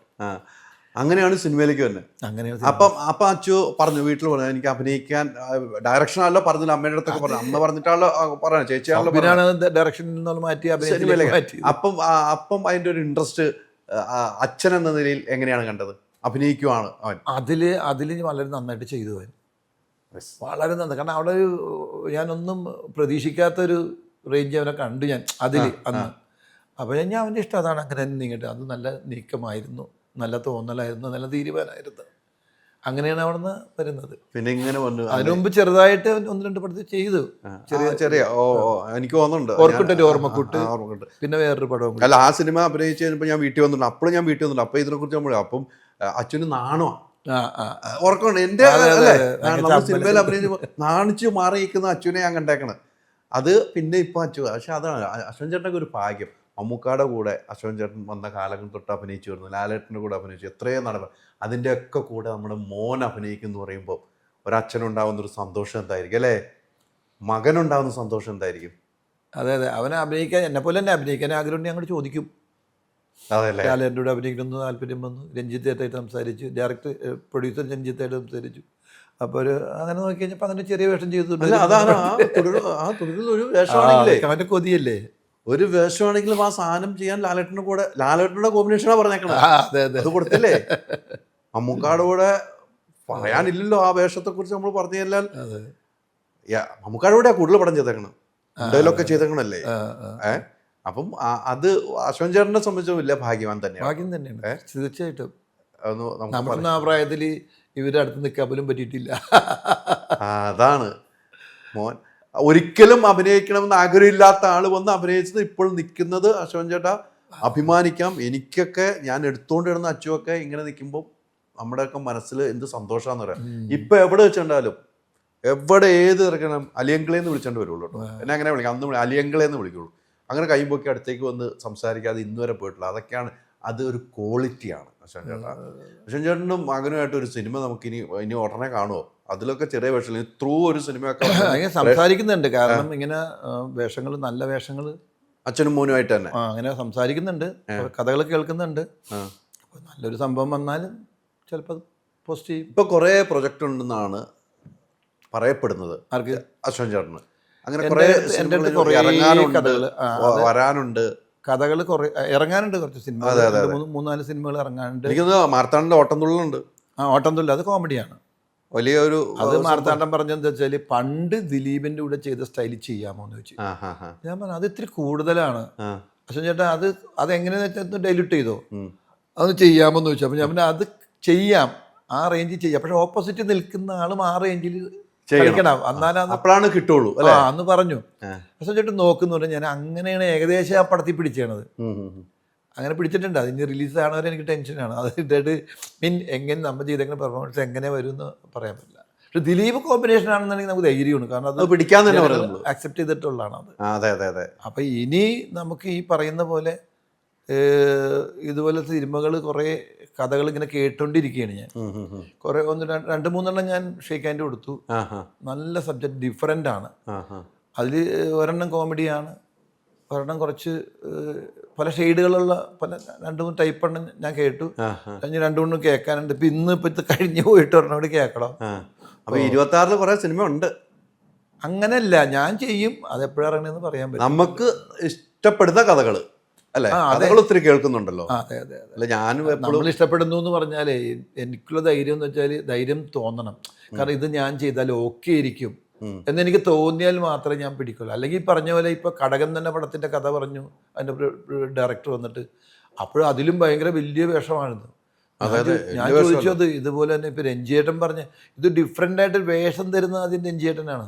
പിന്നെ ബാവുട്ടിയുടെ നാമത്തിൽ എന്ന് പറഞ്ഞാൽ ഇത് നമുക്ക് ആദ്യം കൺട്രോളർ വിളിച്ച് പറയുന്നു, ചേട്ടാ ഇങ്ങനെ GS വിജയേട്ടൻ്റെ ഒരു പടം രഞ്ജിയേട്ടൻ എഴുതുന്നത്, മമ്മൂക്ക ഹീറോ, അതിലൊരു നല്ല വേഷമുണ്ട്, ചേട്ടൻ ചെയ്യണം. എന്ത് വേഷമാണ് അത്? ചേട്ടൻ ഇതുവരെ ചെയ്യാത്തൊരു വേഷമാണ്. ഞാനപ്പോൾ അതിങ്ങനെ പിന്നെ ഞാൻ അപ്പം തന്നെ ഈ ചെയ്യാത്ത വേഷം എനിക്കങ്ങോട്ട് ഇതായി, വിഷമമായി, ഇതെന്തായിരിക്കും എന്നുള്ളത് ഭയങ്കര ആകാംക്ഷ കൂടി. അങ്ങനെ GS വിജയേട്ടനെ വിളിച്ചിട്ട് ഞാൻ ചോദിച്ചു, ചേട്ടാ ഇങ്ങനെ പറഞ്ഞിട്ടുണ്ട്, അപ്പോൾ എന്താണ് ആ വേഷം? അത് ഇന്നുവരെ അച്ഛൻ ചെയ്യാത്തൊരു വേഷമാണ്. അങ്ങനെ ഞാൻ ഈ ഷൂട്ടിങ്ങിൻ്റെ അന്ന് വരെ ടെൻഷനാണ്. അപ്പോൾ ഡയറക്ടർ ചോദിച്ചു, ബുള്ളറ്റ് ഓടിക്കുമെന്ന് വെച്ചു. ബുള്ളറ്റ് ഓടിക്കുമെന്ന് വെച്ചു. ഞാൻ ബുള്ളറ്റ് ഓടിക്കാം, പക്ഷെ ഞാൻ ഓടിച്ചിട്ടില്ല. ടൂ വീലർ ഓടിക്കും, പക്ഷേ ഞാൻ ബുള്ളറ്റ് ഞാൻ ഓടിക്കാതെ കുറച്ച് ദിവസം കൊണ്ട് ഞാൻ പഠിച്ചെടുത്തു. അത് ഭയങ്കര വെയിറ്റ് അല്ലേ, എൻ്റെ ആരോഗ്യത്തിന് പറ്റിയ. അങ്ങനെ ഞാൻ പിന്നെ ആ പടത്തിൻ്റെ പേരാണ് ബാവുട്ടിയുടെ നാമത്തിൽ എന്നുള്ളത്. ആ പടം ഞാൻ ലൊക്കേഷനിൽ വന്നു, ഒരു അഡ്ജസ്റ്റ്മെൻറ്റിൽ ബുള്ളറ്റൊക്കെ ഓടിക്കും. ഞാൻ വരുമ്പോൾ രഞ്ജിയേട്ടനോടും ചോദിച്ചപ്പോൾ രഞ്ജിയേട്ടൻ പറഞ്ഞാൽ എന്താണെന്നറിയാമോ, അശോകൻ ചെയ്യാത്തൊരു വേഷമാണ്. ഇത് തന്നെ പറഞ്ഞത്. ഇത് കഴിഞ്ഞ് ലൊക്കേഷനിൽ വന്നു, ലൊക്കേഷന് മുമ്പിൽ ഇങ്ങനെ ഒരു മരത്തിൻ്റെ ചുവട്ടിൽ രഞ്ജിയേട്ടൻ ഇരിപ്പുണ്ട്. ഞാനിങ്ങനെ അശോക് എന്ന് വിളിക്കുള്ളൂ എന്നെ. വിളിച്ചപ്പോൾ ഞാൻ ഓടിച്ചെന്നു. ചെന്നിട്ട് വാ ഇരിക്കുക എന്ന് പറഞ്ഞു. അപ്പം ഞാനിത് കേൾക്കാൻ വേണ്ടി ഇങ്ങനെ കുതിച്ചൊക്കെയാണ്. ഞാൻ ചോദിച്ചു, ചേട്ടാ ഇത് എന്താണ്? ഞാൻ കഥ പറയാം. ഓക്കെ. ബാവുട്ടിയുടെ നാമത്തിൽ തന്നെ പടത്തിൽ എൻ്റെ ക്യാരക്ടർ അലവി എന്ന് പറഞ്ഞ ക്യാരക്ടർ അവിടെ വെച്ച് പറയണേന്ന്. അവിടെ വെച്ചാണ് പറയണത്. ഇതാണ് ഈ ക്യാരക്ടർ. മീശ പഠിക്കാൻ പറ്റും. ഞാൻ മീശയെ താടി എന്തോന്നും പഠിക്കാം. കഥ പറയണം. അത് കഴിഞ്ഞിട്ട് കഥ പറയണം. താടി മീശയൊക്കെ മീശ പഠിക്കാൻ പറ്റും. ഞാൻ മീശയിലെ താടിയിലെ മുടിയുള്ളത് ഞാൻ പഠിക്കാന്ന് പറഞ്ഞു. കഥ ഒന്ന് പറയാന്ന് ചേട്ടനെ വിളിച്ച് കഥ പറഞ്ഞു. ഇത് രഞ്ജിയേട്ടൻ കഥ പറഞ്ഞിട്ട് നമുക്ക് ഇടുങ്ങി പോകും. കഥ പറഞ്ഞിട്ട് ഞാൻ ഇങ്ങനെ ഇരിക്കരുത്, തളർന്നു പോയി. ഞാൻ പറഞ്ഞു, ചേട്ടാ ഇത് ഞാൻ ചെയ്യൂ, എനിക്ക് ചെയ്യാൻ പറ്റുമോ? അപ്പം എന്നോട് പറഞ്ഞത് അശോകനെ ചെയ്യൂ കഥാപാത്രം. അതായത് എയർപോർട്ടിലൊക്കെ ഇങ്ങനെ ഡോളർ ചേഞ്ച് ചെയ്ത് നടക്കുന്ന ആൾക്കാരുണ്ട്. ചില മുക്കാ പാൻറ് ഉണ്ടാവുള്ളൂ, പാൻറ്റകത്ത് അങ്ങനെ വേണം സാധനം പിടിക്കാമെന്ന് പറഞ്ഞിട്ട് എല്ലാം കൂടെ പറഞ്ഞു തന്നു. കളിച്ചു. അങ്ങനെയാണ് കളിക്കുന്നത്. അത് കഴിഞ്ഞ് ഞാൻ പോയി മേക്കപ്പ് ചെയ്തിട്ട് വന്നിട്ട് മേക്കപ്പ് ചെയ്ത് മീശ കളഞ്ഞ് ഞാനൊരു ജുബയൊക്കെ ഇട്ടിങ്ങ് വരുമ്പോൾ മമ്മൂക്ക അവിടെ ഇരിപ്പുണ്ട്. മമ്മൂക്ക അപ്പോഴാണ് വന്നത് രഞ്ജിൻ്റെ കൂടെ. മമ്മൂക്ക ഞാൻ ഇങ്ങനെ സംസാരിച്ചിട്ടിരിക്കുമ്പോൾ ഞാൻ അവിടെ നിന്ന് നടന്നു വരുമ്പോൾ മമ്മൂക്ക നോക്കിയിട്ട് അലവി വന്നല്ലോ, പേരൊക്കെ നീയാണ് ഇതിൻ്റെ അകത്ത് ഹീറോ എന്നൊക്കെ പറഞ്ഞു. താനതിൻ്റെ അകത്ത് ഹീറോ എന്ന് പറഞ്ഞു. അങ്ങനെ മമ്മൂക്കയായിട്ടൊരു കിട്ടിയില്ല വേഷം അതിൻ്റെ അകത്ത് ചെയ്തു. അതൊക്കെയാണ് മമ്മൂക്ക പറഞ്ഞത്. പടമില്ലെങ്കിൽ നിങ്ങൾ ചെയ്തു വെച്ച കഥാപാത്രങ്ങൾ നിങ്ങൾ ഇപ്പോഴും ഇവിടെ ഉണ്ടെന്ന്. ആ കഥാപാത്രങ്ങളെ മമ്മൂക്കാനെ കൊണ്ട് പറയിപ്പിച്ച അങ്ങനെ എത്രയോ കഥാപാത്രങ്ങൾ അല്ലേ. അതുകൊണ്ട് ഞാൻ കടൽ കടന്നൊരു മാത്തുക്കുട്ടി ചെയ്തത്, അതും ഗംഭീര വേഷമായിരുന്നു. അതിനുശേഷമാണ് ഈ കടകൻ തന്നെ പടത്തില ആ സിനിമയായിരിക്കും അവരതിലേക്ക് കൊണ്ടുപോകുന്നത്. അതും ഇതുപോലെ കഥ പറഞ്ഞപ്പോൾ ഞാൻ പറഞ്ഞു, എടോ ഇത് ഭയങ്കര ഹെവിയാണല്ലോ അശോകൻ ചേട്ടൻ ചെയ്യും. ഞാൻ അത് സൈസ് വേണ്ട, സിദ്ദിഖിനെ പോലെ ഇത് സൈസൊക്കെ വേണ്ട. ഇല്ല, ഈ സൈസ് വെച്ചിട്ട് നമുക്ക് കളിക്കാം. അതൊരു വാപ്പാടെ സങ്കടങ്ങള്, നമ്മുടെയൊക്കെ സങ്കടം കൊണ്ട് ദേഷ്യപ്പെടുന്ന രണ്ടും ആ മകനിലേക്കുള്ള സാധനം. അത് നമ്മള് എനിക്ക് തോന്നുന്നു ആ സിനിമ വേണ്ടത്തിന് തിയേറ്റർ ഓടിയില്ലെങ്കിൽ ആളുകളുടെ മനസ്സിൽ പതിഞ്ഞ ഒരു സിനിമയായിരുന്നു. അങ്ങനത്തെ വ്യത്യസ്തമായ കഥാപാത്രങ്ങൾ ചെയ്യുന്ന അശോകൻ ചേട്ടൻ കോമഡിയിൽ ഒതുങ്ങാതെ മറ്റ് കഥാപാത്രങ്ങളിൽ കൂടെ മറ്റു ഭാഷയിലേക്കൊന്ന് പോകണ്ടേ? മറ്റു ഭാഷകളിൽ നിന്നൊക്കെ വരുന്നുണ്ട്, ആയിട്ട് പറയാം. അപ്പോൾ ഉണ്ടല്ലേ, വരട്ടെ, ആകാതെ പറഞ്ഞിട്ട് കാര്യമില്ല. അഡ്വാൻസ് മേടിക്കട്ടെ, അഡ്വാൻസ് ഒക്കെ. മറ്റു ഭാഷയിലേക്ക് പോകുമ്പോൾ ഞാനും വരാൻ കേട്ടോ. പിന്നെന്താ, അയ്യോ ആ ലൊക്കേഷനിലേക്ക് ഞാനും വരാം. പഴയ പോലെ ഒരു യാത്രയൊക്കെ ചെയ്യണം നമുക്ക് എന്തായാലും. പിന്നെന്താ, ഈ പഞ്ചാബ് ഹൗസിന്റെ കാലഘട്ടത്തിൽ ഭയങ്കര പേരൊക്കെ ആയിട്ട് പിന്നെ ഒരു ഫ്ലാറ്റിൽ നിന്ന് വേണ്ടി ഒരു വീടൊക്കെ പണിത്, പഞ്ചാബ് ഹൗസിന്റെ വീടൊക്കെ ഉണ്ട്. വീടിന്റെ പേര് പഞ്ചാബി പേരൊക്കെ ഇട്ട്. ഞാൻ അതിന്റെ ഹൗസ് വാമിങ്ങിനൊക്കെ വന്നേക്കണ ആളാ. ഞാൻ അതിന് ഇടയ്ക്കിടയ്ക്ക് വന്നതാണ്. അതിൻ്റെ ഇടയ്ക്കാണ് വീടിൻ്റെ ടൈലിൻ്റെ എന്തൊക്കെ കേസ് ഇട്ട ആ വർഷം തന്നെ ടൈല് പൊട്ടാൻ തുടങ്ങി. ഒരു ദിവസം രാത്രി കിടന്നുറങ്ങുമ്പോൾ പട്ടേ എന്നൊരു ശബ്ദം കേട്ടു. അപ്പോൾ മേളിലാണ് ആദ്യം ടൈലിങ്ങനെ പൊങ്ങിയിരിക്കുന്നത്. അപ്പം തന്നെ അതാ ഇട്ട വർഷം തന്നെയാണ്. ഇട്ട വർഷം തന്നെ. അതിനു മുമ്പ് എൻ്റെ ബാത്റൂമിലൊക്കെ കുറച്ച് പ്രശ്നങ്ങളുണ്ടായിട്ട് ഇയാളെ വിളിച്ചിട്ട് ശരിയാക്കി തരാമെന്നുണ്ടെന്ന് അയാൾ വന്നൊന്നുമില്ല.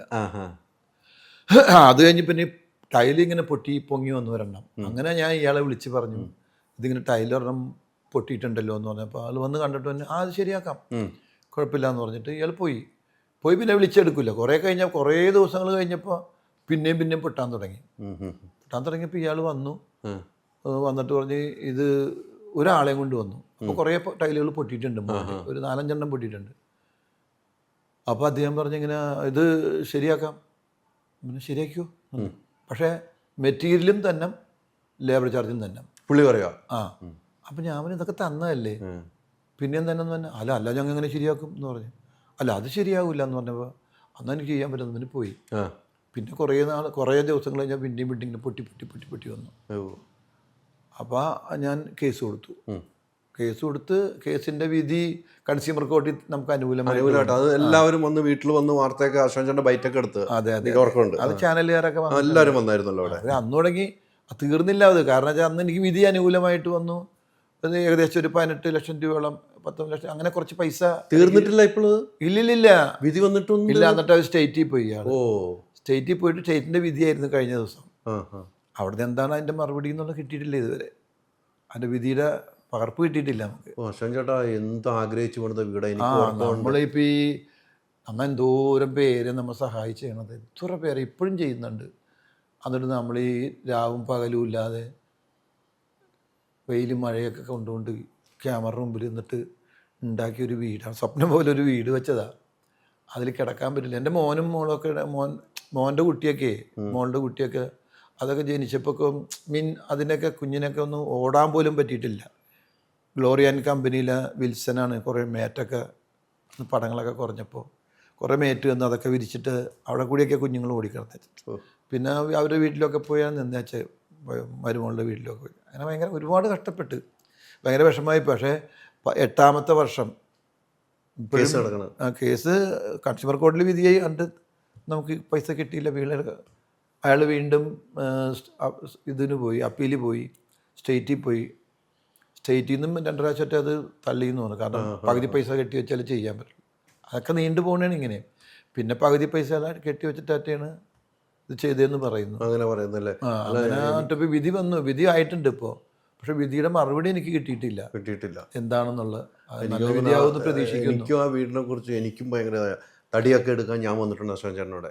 അതെ നമ്മള് പെരുമ്പാവൂർ പോയി ആ തടിയൊക്കെ പെരുമ്പാവൂരിന്റെ അടുത്ത് നമ്മള് ലോഡ് അത് തന്നെ ഇത്തിരി പൈസ ലാഭം കിട്ടാൻ വേണ്ടിയിട്ട് പെരുമ്പാവൂർ പോകണം. നമ്മള് നിന്റെ കെയർ ഓഫിലൊക്കെ പോയി ആ പെരുമ്പാവൂർ തടി കിട്ടും എന്നുള്ള ധാരണയില് അവിടെ പോയി മേടിച്ച് ഒരു വണ്ടി കയറ്റി വിടും. നമ്മൾ കാർ ഓടിച്ചു, ഞാനായിരിക്കും വണ്ടി ഓടിക്കണം. വണ്ടി ഓടിച്ച് ഡ്രൈവറില്ല, നമ്മുടെ വണ്ടിക്കാര് നമ്മൾ പുറയിൽ വരും. അടുത്ത് ഇറക്കണ സ്ഥലത്ത് നമ്മൾ നിൽക്കും. അങ്ങനെ ആ വീട് പണിയേതും പറഞ്ഞാൽ അശോകൻ ചേട്ടൻ നിൽക്കാൻ രാവും പോലും അല്ലേ. ഷൂട്ടിങ്ങിനല്ല, വീടിനാ. എവിടെ പോയാലും വീട് പണി കഴിഞ്ഞ ഉടനെ ഇവിടെ വരും. എവിടെയാണ് മോളാണ് കണക്കും കാര്യങ്ങളൊക്കെ നോക്കിയിരുന്നേ വെച്ചാൽ. അതുപോലെ തന്നെ ഡ്രൈവർമാർ, എൻ്റെ കൂടെയുള്ള കൂട്ടുകാരൊക്കെ ഇതിൻ്റെ അകത്ത് എപ്പോഴും വീട് പണിയുടെ ആളുകൾ കാണുമായിരുന്നു. അപ്പോൾ അയൽവക്കത്തുള്ളവർക്കും നമ്മളവിടെ വന്നത് വീട് വെക്കുന്നു പറഞ്ഞാൽ ഭയങ്കര സന്തോഷമായിരുന്നു. അപ്പോൾ അവരും ഒക്കെ ഭയങ്കര സഹകരണമായിരുന്നു. ഇപ്പൊ വീട്ടിലേക്കൊന്നും ആരും വിളിക്കാനും കൂടെ പറ്റില്ലായിരിക്കും അല്ലേ. അല്ല, വീട്ടിലേക്ക് ഇപ്പം ഞാൻ ശരിയാക്കിയത് അല്ല, ആ സമയത്ത് തൊട്ടടുത്ത് ഷൂട്ടിങ് നടക്കുന്ന വീടാണ് കുര്യൻസ് വീട്. അവിടെയൊക്കെ ഷൂട്ടിങ്ങിന് വന്ന ആർട്ടിസ്റ്റുകൾ വന്നാൽ തന്നെ അശോകൻ്റെ വീടിൽ അവിടെ പറയും. അപ്പൊ ഇങ്ങനെ വരുമ്പോൾ പറഞ്ഞ് ഇല്ലാന്ന് പറഞ്ഞാൽ ഓടിച്ചിരിക്കും. വീട് അതിൻ്റെ അകത്ത് കേട്ടണ്ടെന്ന് വിചാരിച്ചിട്ട്. എന്നിട്ട് സിദ്ധിക്കൊക്കെ വന്നിട്ടുണ്ട്, കുറെ പേര് വന്നിട്ടുണ്ട്. അവരെയൊക്കെ വന്ന് കണ്ടപ്പോൾ അവർക്ക് ഭയങ്കര വിഷമമായി. ആ ഒരു വിഷമം ഇപ്പോഴും നിലനിൽക്കുന്നുണ്ട് അല്ലേ. അത് എത്രയും കൊതിച്ച് പണിത ഒരു വീടും കൂടെ ആകുമ്പോഴേ. അല്ല ഈ സമയത്തൊക്കെ വേറെ വീട് പണിയാണെങ്കിൽ ഈസി ആയിട്ടും ആച്ചൊക്കെ വിചാരിച്ചാൽ വേറെ വീട് പണിയാം. എങ്കിലും ആ വീട്ടിലുള്ള അറ്റാച്ച്മെന്റ് വലുതായിരിക്കുമല്ലോ. അല്ല, നമ്മളൊരു വീട് വെച്ചിട്ട് അതിൽ ടൈല് ഭംഗി അത് കേസായി, ആ കേസ് ഇതുവരെ പരിഹരിക്കാൻ പറ്റിയിട്ടില്ല എന്ന് പറയുമ്പോൾ ഉണ്ടാകുന്നൊരു വിഷമം 8 വർഷമായിട്ട് അത് ഓർമ്മയിലാണ്. ഇങ്ങനെ അത് അങ്ങനെ ശരിയാവും. അത് എല്ലാം ശരിയാവും. ഈ പറഞ്ഞ പോലെ നമ്മുടെ ഒരു സമയം ഇന്നുവരെ പോയിട്ടില്ല. നമ്മൾ അധ്വാനിച്ചുണ്ടാക്കിയ കാശാണെങ്കിൽ അത് തീർച്ചയായിട്ടും ശരിയാണ്. അതെ, അത് തന്നെ ഞാൻ പറയാം. നമ്മൾ വെട്ടിച്ചുണ്ടാക്കിയല്ലോ ചെയ്തിട്ടില്ല. നമ്മൾ ഈ ക്യാമറയ്ക്ക് മുമ്പിൽ നിന്ന് മഴയത്തും വെയിലത്തും രാത്രിയും പകലും ഓടിയുണ്ടാക്കിയ പൈസയാണ്, അഭിനയിച്ചുണ്ടാക്കിയ പൈസ, പ്രേക്ഷകർ തന്ന പൈസയാണ്. അതും കൂടെ പറയാം, പ്രേക്ഷകർ തന്ന പൈസയാണ്. നമ്മൾ ഇഷ്ടപ്പെടുന്ന പ്രേക്ഷകരാണല്ലോ. അതെ ആ പ്രേക്ഷകരൊക്കെ പ്രാർത്ഥനയുണ്ട് അതൊക്കെ ശരിയാക്കണം എന്നുള്ളതാണ് എൻ്റെ ഒരു കാഴ്ചപ്പാട് കേട്ടോ. അതല്ല അശോകൻ ചേട്ടൻ്റെ ആ വാർത്ത വന്നപ്പം അത്രയും മാധ്യമങ്ങൾ ഓടിയെത്തിയതെന്ന് വിധി അനുകൂലമായപ്പോൾ. അല്ല, എല്ലാ ചാനലുകാരും പത്രക്കാരും ഇടയ്ക്കിടയ്ക്ക് എന്നെ കാണുമ്പോൾ ഇപ്പോഴും ചോദിക്കല്ലേ? ഇപ്പോഴും അല്ല, ഇപ്പോൾ വിദേശത്തുള്ള നമ്മുടെ കൂട്ടുകാർ കൂടാതെ ആരെങ്കിലും കണ്ടാൽ, ഇപ്പം നമ്മൾ പ്രോഗ്രാമിനൊക്കെ പോകുമ്പോഴോ അല്ലെങ്കിൽ എന്തെങ്കിലും ആരെങ്കിലും എവിടെ വെച്ച് കണ്ടു കഴിഞ്ഞാൽ ആരും ചോദിക്കുന്ന ചോദ്യങ്ങളുടെ കൂട്ടത്തിൽ ഒരു ചോദ്യം ഇത് എന്തായാലും നിങ്ങളുടെ വീടിന്റെ കേസ് എന്ന് ചോദിക്കാറുണ്ട്. ശരിയായിട്ടില്ല, കേസാണ് കഴിഞ്ഞിട്ട് ഇത്രയും നാളായിട്ട് കഴിഞ്ഞില്ലേ? ഇല്ല, അതാ ഞാനും ചോദിച്ചത്. ഞാൻ ആ വിധി വന്നപ്പോ എല്ലാം തീർന്നു ഓർത്തായിരുന്നു. കേസ് ഒരുപാട് കേസ് ഉണ്ടെങ്കിൽ ഇത്തിരി സമയം എടുക്കും. അതാണ് ഞാനിപ്പോ കുറെ അല്ല വീട്ടിലേക്ക് വന്നിട്ട് ഇവിടെ ഉണ്ടെങ്കിലും അതാണ് വിധി കഴിഞ്ഞല്ലോ, അപ്പൊ എല്ലാം ശരിയാക്കിയെന്ന് ഓർത്തതാണ് ഞാൻ ചോദിക്കണത്. അല്ല, അത് അതിന്റെ നഷ്ടപരിഹാരം തന്നെ, നഷ്ടപരിഹാരം കിട്ടും. അശോകൻ ചേട്ടൻ എന്തായാലും എനിക്ക് തോന്നുന്നു അശോകൻ ചേട്ടൻ്റെ സിനിമകൾ മമ്മൂക്ക പറഞ്ഞ പോലെ സിനിമയില്ല എന്ന് ആരെങ്കിലും പറഞ്ഞ സിനിമയിൽ അഭിനയിച്ച സീനുകൾ ഇപ്പൊ കൈ നിറയെ സിനിമകൾ. ഇപ്പൊ എന്നോട് രഹസ്യമായിട്ട് പറയണം കേട്ടോ ആ തമിഴ് സിനിമ എന്നാന്നുള്ളത്. പ്രേക്ഷകരെ പിന്നെ അറിഞ്ഞാൽ മതി. അല്ലല്ല, രഹസ്യമാക്കേണ്ട കാര്യമില്ല, കാരണം അതിന്റെ ഒരു പൂർണ്ണതയിൽ എത്തിയിട്ടില്ല. അതൊന്ന് പൂർണ്ണതയിൽ എത്തുമ്പോൾ നീ തന്നെ അനൗൺസ് ചെയ്യേണ്ടി വരും ചിലപ്പോൾ. അല്ല, നീയും കൂടി അനൗൺസ് ചെയ്യേണ്ടി വരും. അതെ, ഞാനും കൂടെ കൂടിയുള്ള അനൗൺസ്മെന്റ് ആയിരിക്കും. അപ്പൊ അശോകൻ ചേട്ടൻ ഒത്തിരി സന്തോഷം. എനിക്ക് തോന്നുന്നു അശോകൻ ചേട്ടൻ ഞാനും ഒരു വഴിക്ക് പോകണം. അശോകൻ ചേട്ടൻ ഓടി വരുന്നു. അപ്പോൾ ഞാൻ കുറേ ദിവസമായി അശോകൻ ചേട്ടൻ ഒരു ഇൻ്റർവ്യൂ എടുക്കുന്ന ആഗ്രഹിച്ച് നടക്കുമായിരുന്നു. അതെനിക്ക് ഇന്ന് സമയം അനുഭവിച്ചതിൽ ഒത്തിരി സന്തോഷം. അത് നമ്മൾ ആ സമയം കിട്ടുന്ന നമ്മുടെ സൗഹൃദമാണ്. അതെ അതെ അതെ, സൗഹൃദം ഇപ്പോഴും നിലനിൽക്കുന്നു. ഒരു കാര്യം കൂടി ചോദിച്ചാൽ പിന്നെ ഒത്തിരി എല്ലാ കാര്യത്തിനും ഞാൻ എപ്പോഴും ഓർക്കുന്നത് അശോകൻ ചേട്ടൻ്റെ വൈഫിന് പ്രീതി ചേച്ചിനെയാണ് കേട്ടോ. ആ ചേച്ചിയാണ് ഏതാണ് അശോകൻ ചേട്ടൻ്റെ ഐശ്വര്യം. അതെ, തീർച്ചയായിട്ടും. അവൾ വന്നതിന് ശേഷമാണ് ഞാൻ ചാനലിലാണെങ്കിലും സിനിമയിലാണെങ്കിലും വിദേശത്താണെങ്കിലും പോകുന്നത്. അബ്രോഡ് പോകുന്നതൊക്കെ അവൾ വന്നതിന് ശേഷം ആദ്യമായിട്ട് ഞാൻ ദുബായി പോകുന്നത്, അബ്രോഡ്. അതിനുശേഷമാണ് ടി വി അഭിനയിക്കുന്നത്. അതിനുശേഷമാണ് ഞാൻ സിനിമയിൽ അഭിനയിക്കുന്നത്. എല്ലാം അവളുടെ ഐശ്വര്യം തന്നെയാണ്. ഇപ്പോഴും ആ ചേച്ചി അങ്ങനെ യാത്ര ചെയ്യുകയാണ് അല്ലേ? അതെ അതെ അതെ, എല്ലാ വിഷമത്തിലും എല്ലാ സന്തോഷത്തിലും നമ്മളുടെ ദുഃഖത്തിലും സുഖത്തിലും ഒക്കെ പങ്കാളിയാകുന്ന ഒരു സാധാരണക്കാരിയാണ്. നമ്മളും അങ്ങനെ തന്നെയാണ്. അതെ അതെ, സിനിമയിൽ അഭിനയിച്ചതിന് വേറെ ഒരാളായിട്ടില്ല ഞാൻ, വേറെ മാറിയിട്ടേ ഇല്ല. ഞാൻ എന്നല്ല, എൻ്റെ ഭാര്യ, എൻ്റെ മോനും എൻ്റെ മോളും ആരും മാറിയില്ല. വളരെ എളിമയിൽ തന്നെയാണ് ഇപ്പോഴും അവരെല്ലാ കാര്യങ്ങളും നേരിടുന്നത്. ആ കൂട്ടുകുടുംബം ഇങ്ങനെ കൊണ്ടു നടക്കുന്ന ചേച്ചിയാണ് കൊണ്ടു നടന്നത്. തീർച്ചയായിട്ടും ചേച്ചിയാണ് കൊണ്ടു കൂട്ടുകുടുംബത്തിലെ 9 പേരുള്ളവരെ കൂട്ടുകുടുംബത്തിൽ ആ ചേച്ചി എന്ന് പറഞ്ഞാൽ എല്ലാവർക്കും അമ്മയെ പോലെ ആയിരുന്നു ഞാൻ കണ്ടേക്കണം കേട്ടോ. അതെ അതെ അതെ, ഞാൻ അങ്ങനെയാ കണ്ടേക്കണം. അതെ അതെ. അപ്പം ആ എൻ്റെ മോൻ്റെ കേസിന് ചേച്ചിയുടെ ഒരു പ്രാർത്ഥന എന്തുമാത്രം ഉണ്ടായിരുന്നു ഞാൻ അനുഭവിച്ച ആളല്ലേ. അപ്പോൾ കൂടപ്പുറപ്പുകളുടെ കാര്യം പറയാനുണ്ടോ? അപ്പോൾ ആ ചേച്ചിയാണ് അശോകൻ ചേട്ടൻ്റെ എല്ലാ ഐശ്വര്യം. ഒരു മാറ്റവും. ആ ചേച്ചിയുടെ യാത്രയും പ്രാർത്ഥനയാണ് അശോകൻ ചേട്ടൻ ഇപ്പോഴും ഇങ്ങനെ ഇരിക്കണം, ഇപ്പോഴും ചുള്ളനായിട്ടിരിക്കണം. നടന്നാൽ മതി, ശരിക്കും നടന്നാൽ മതി. ഡയറ്റും എക്സസൈസും കാര്യങ്ങളും എല്ലാം വേണം, ഭക്ഷണവും കൂടി ശ്രദ്ധിക്കണം. തീർച്ചയായിട്ടും അങ്ങനെ ശ്രദ്ധിക്കും. എൻ്റെ വൈഫും അത് തന്നെ പറയണത്. എൻ്റെ വൈഫ് നിങ്ങളൊക്കെ ഈ രാവും പകലും ഇല്ലാതെ കണ്ട് സിനിമ പോലെ തന്നെയാണ്. അതിൻ്റെ പുറകിൽ ഇങ്ങനെ ഓട്ടവും കാര്യങ്ങളല്ലേ. അതിന് എവിടെയെങ്കിലും നമ്മൾ പറയും എന്ത് കാര്യം സമയമില്ല എന്ന് പറയും. സമയത്തിനെ കുറ്റം പറയണ്ട, സമയം പാവമാണ്, ഭയങ്കര പഞ്ചപാവമാണ്. എല്ലാത്തിനും സമയം എന്ന് പറഞ്ഞാൽ സമയം നമ്മ കണ്ടെത്തിയാൽ മതി. ഒരു ദിവസം 24 മണിക്കൂറുണ്ട്, എന്നിട്ട് സമയമില്ല എന്ന് പറയും. അതിന് സമയം നമ്മ ഒന്ന് ഷെഡ്യൂൾ ചെയ്തെടുത്തു കഴിഞ്ഞാൽ കറക്റ്റ് ഇഷ്ടംപോലെ സമയം ബാലൻസ് ഉണ്ട്. അതെ അതെ അതെ. പിന്നെ ആ സമയം നമ്മുടെ ആരോഗ്യത്തിന് വേണ്ടി മാറ്റി വയ്ക്കുക, അതിനും കൂടി മാറ്റി വയ്ക്കുക അല്ലേ, അതിനും കൂടി മാറ്റി വയ്ക്കുക. എല്ലാം നല്ലതിനായി വരട്ടെ. അതെ, അപ്പം എല്ലാവരും, അതായത് ഒന്നുമല്ലാതിരുന്ന എന്നെ ഇവിടം വരെ എത്തിച്ച എല്ലാ ശ്രോതാക്കൾക്കും പ്രേക്ഷകർക്കും, എന്നെ ഇവിടം വരെ എത്തിച്ചവർ അവരൊക്കെ തന്നെയാണ്. പണ്ട് സ്കൂളിൽ ഞാൻ പഠിക്കുമ്പോൾ ഞാൻ കോമ്പറ്റീഷന് പോകും. മോണോ ആക്ട്, അന്നും മിമിക്രി ഇല്ല, മോണോ ആക്ട് കോമ്പറ്റീഷന് പോകും. രംഗവേദി കല, മാതൃഭൂമി സ്റ്റഡി സർക്കിൾ എന്ന് പറഞ്ഞ കുറേ കോമ്പറ്റീഷൻ നടക്കും. അപ്പോൾ അവിടെയൊക്കെ ഞാൻ പോയിട്ട് എനിക്ക് തോന്നുന്നു പ്രൈസ് കിട്ടാതെ പോന്നിട്ടില്ലേ. ഫസ്റ്റാണ് മിക്ക സ്ഥലത്ത്, അല്ലെങ്കിൽ സെക്കൻഡ്, അല്ലാതെ എനിക്ക് പ്രൈസ് കിട്ടാതെ ഞാൻ പോന്നിട്ടില്ല. അതുകൊണ്ടെന്ന് എൻ്റെ വീട്ടിലൊക്കെ. അപ്പം ഞാൻ പിന്നെ ഇടയ്ക്ക് ഞാനത് എൻ്റെ സ്കൂളിൽ കൊണ്ടുപോയിട്ട് ഹെഡ് മിസ്സസ്സാണ്, ഹെഡ് മിസ്സസിൻ്റെ കയ്യിൽ കൊടുക്കും. എനിക്ക് ഇന്നലെ കിട്ടിയതാണ് അല്ല, പൈസ അല്ല, പ്രൈസ്. കിട്ടിയ പ്രൈസ് മൊമെന്റ്, പൈസ ഒന്നും അന്നില്ല. ഒരു പ്രൈസിനും അന്ന് പൈസ ഒന്നും തരൂല. അന്ന് ഒരു പ്രൈസിനും പൈസ ഇല്ല. ഒരു മൊമെന്റ് പോലെ എന്തെങ്കിലുമൊക്കെ സാധനം ആയിരിക്കുള്ളൂ. ചിലപ്പോൾ ഇവിടെ കുത്തനാണ് കൂടുതലും കിട്ടണത്. എന്നിട്ട് പ്രയറിന് പിള്ളേരെല്ലാം നിൽക്കാൻ നേരത്ത് അവിടെ എഡ്മിസസ് അനൗൺസ് ചെയ്യും ഇന്നൊരു സന്തോഷ വർത്തമാനമുണ്ട്. അപ്പം ഇത് പറയും ഇന്ന സ്ഥലത്ത് ഇന്ന കോമ്പറ്റീഷനുമായിട്ട് അശോകന് മോണാക്ടിന് ഫസ്റ്റ് കിട്ടി, എല്ലാവരും കൈയടി. അന്ന് ഞാൻ എല്ലാവരും മുമ്പിൽ പോയിട്ട് എഡ്മിസസിൻ്റെ ഇന്നത് വാങ്ങാം. അതിനകത്തൊക്കെ ഇതങ്ങനെ കുറേ കാലം എനിക്ക് മാത്രമായിട്ട് ഇങ്ങനെ കിട്ടിക്കൊണ്ടിരിക്കും. പിന്നെ അനൗൺസ് ചെയ്യുമ്പോൾ ഇന്നൊരു സന്തോഷ വർത്തമാനം ഉണ്ടെന്ന് പറയുമ്പോൾ പിള്ളേർ കൈയടി വരും. കാരണം പിള്ളേർക്കാണല്ലോ. അപ്പം ആ കൈയടിയാണ് ഇന്നും എന്നെ ഇവിടെ നിർത്തുന്നത്, എൻ്റെ കാതുകളിൽ ഇങ്ങനെ മുഴങ്ങുന്നത്. എൻ്റെ സ്കൂളിൽ നിന്ന് അവിടെ നിന്നാണ് എൻ്റെ തുടക്കം. ആ പിള്ളേരാണ് എന്നെ ഇവിടം വരെ എത്തിച്ചതിൻ്റെ തുടക്കക്കാർ. MIHS മുനവറുൽ ഇസ്ലാം ഹൈസ്കൂൾ എന്ന് പറഞ്ഞ സ്കൂൾ, ചെറിയ സ്കൂളാണ്. ആ സ്കൂളിൽ നിന്നാണ് ഞാൻ തുടങ്ങുന്നത്. അതാണ് അന്നത്തെ തുടങ്ങുന്നതിന് മുമ്പാണോ ഇപ്പോഴത്തെ റോഡ് സൈഡിൽ ഒരു പൊക്കത്ത് തുടങ്ങിയത്? നമ്മുടെ സ്റ്റുഡിയോ ബെന്നി ആയിട്ട്. അതെ, ബെന്നി നമ്മുടെ ബെന്നി ന്യൂസ് ചാനലൊക്കെ ആയിട്ട് ആദ്യം ന്യൂസ് ചാനലിലേക്കാണല്ലോ വന്നത്. എന്താണ് വണ്ണപ്പുറത്ത് തുടങ്ങുന്നത്. ബെന്നിയും ഞാനും കൂടെ ആണല്ലോ അവിടെ ആ മോളില് സ്റ്റുഡിയോ ഒക്കെ തുടങ്ങി ന്യൂസ് ഒക്കെ ആയിട്ട് അവിടെ കഷ്ടപ്പെട്ട് വന്നിരുന്നിട്ടുണ്ടല്ലോ. പിന്നെ നമ്മുടെ ഗോപൻ അവനിപ്പോ UK ലാണല്ലോ, ഓസ്ട്രേലിയയിലാണ് അവൻ. അവനവിടെയാ, അവൻ വൈഫ് എല്ലാവരും അവിടെയാ. ഗോപൻ എല്ലാം പെട്ടെന്ന് ഓർമ്മ ഒന്നുമില്ല. അതൊക്കെയാണ് ആ ബന്ധങ്ങൾ ഇപ്പോഴും തുടരുന്നു. ഇനി ഞങ്ങൾ തുടർന്നു പോകട്ടെ. അല്ല, എല്ലാവരും ഞാൻ പറഞ്ഞത് ഒരു നല്ല പൊസിഷനിൽ എത്തി എന്ന് പറയുമ്പോഴാണ് നമുക്ക് സന്തോഷം. ഒത്തിരി സന്തോഷം ചേട്ടാ. ഓക്കെ അല്ലേ? Okay, thank you. ഓക്കെ.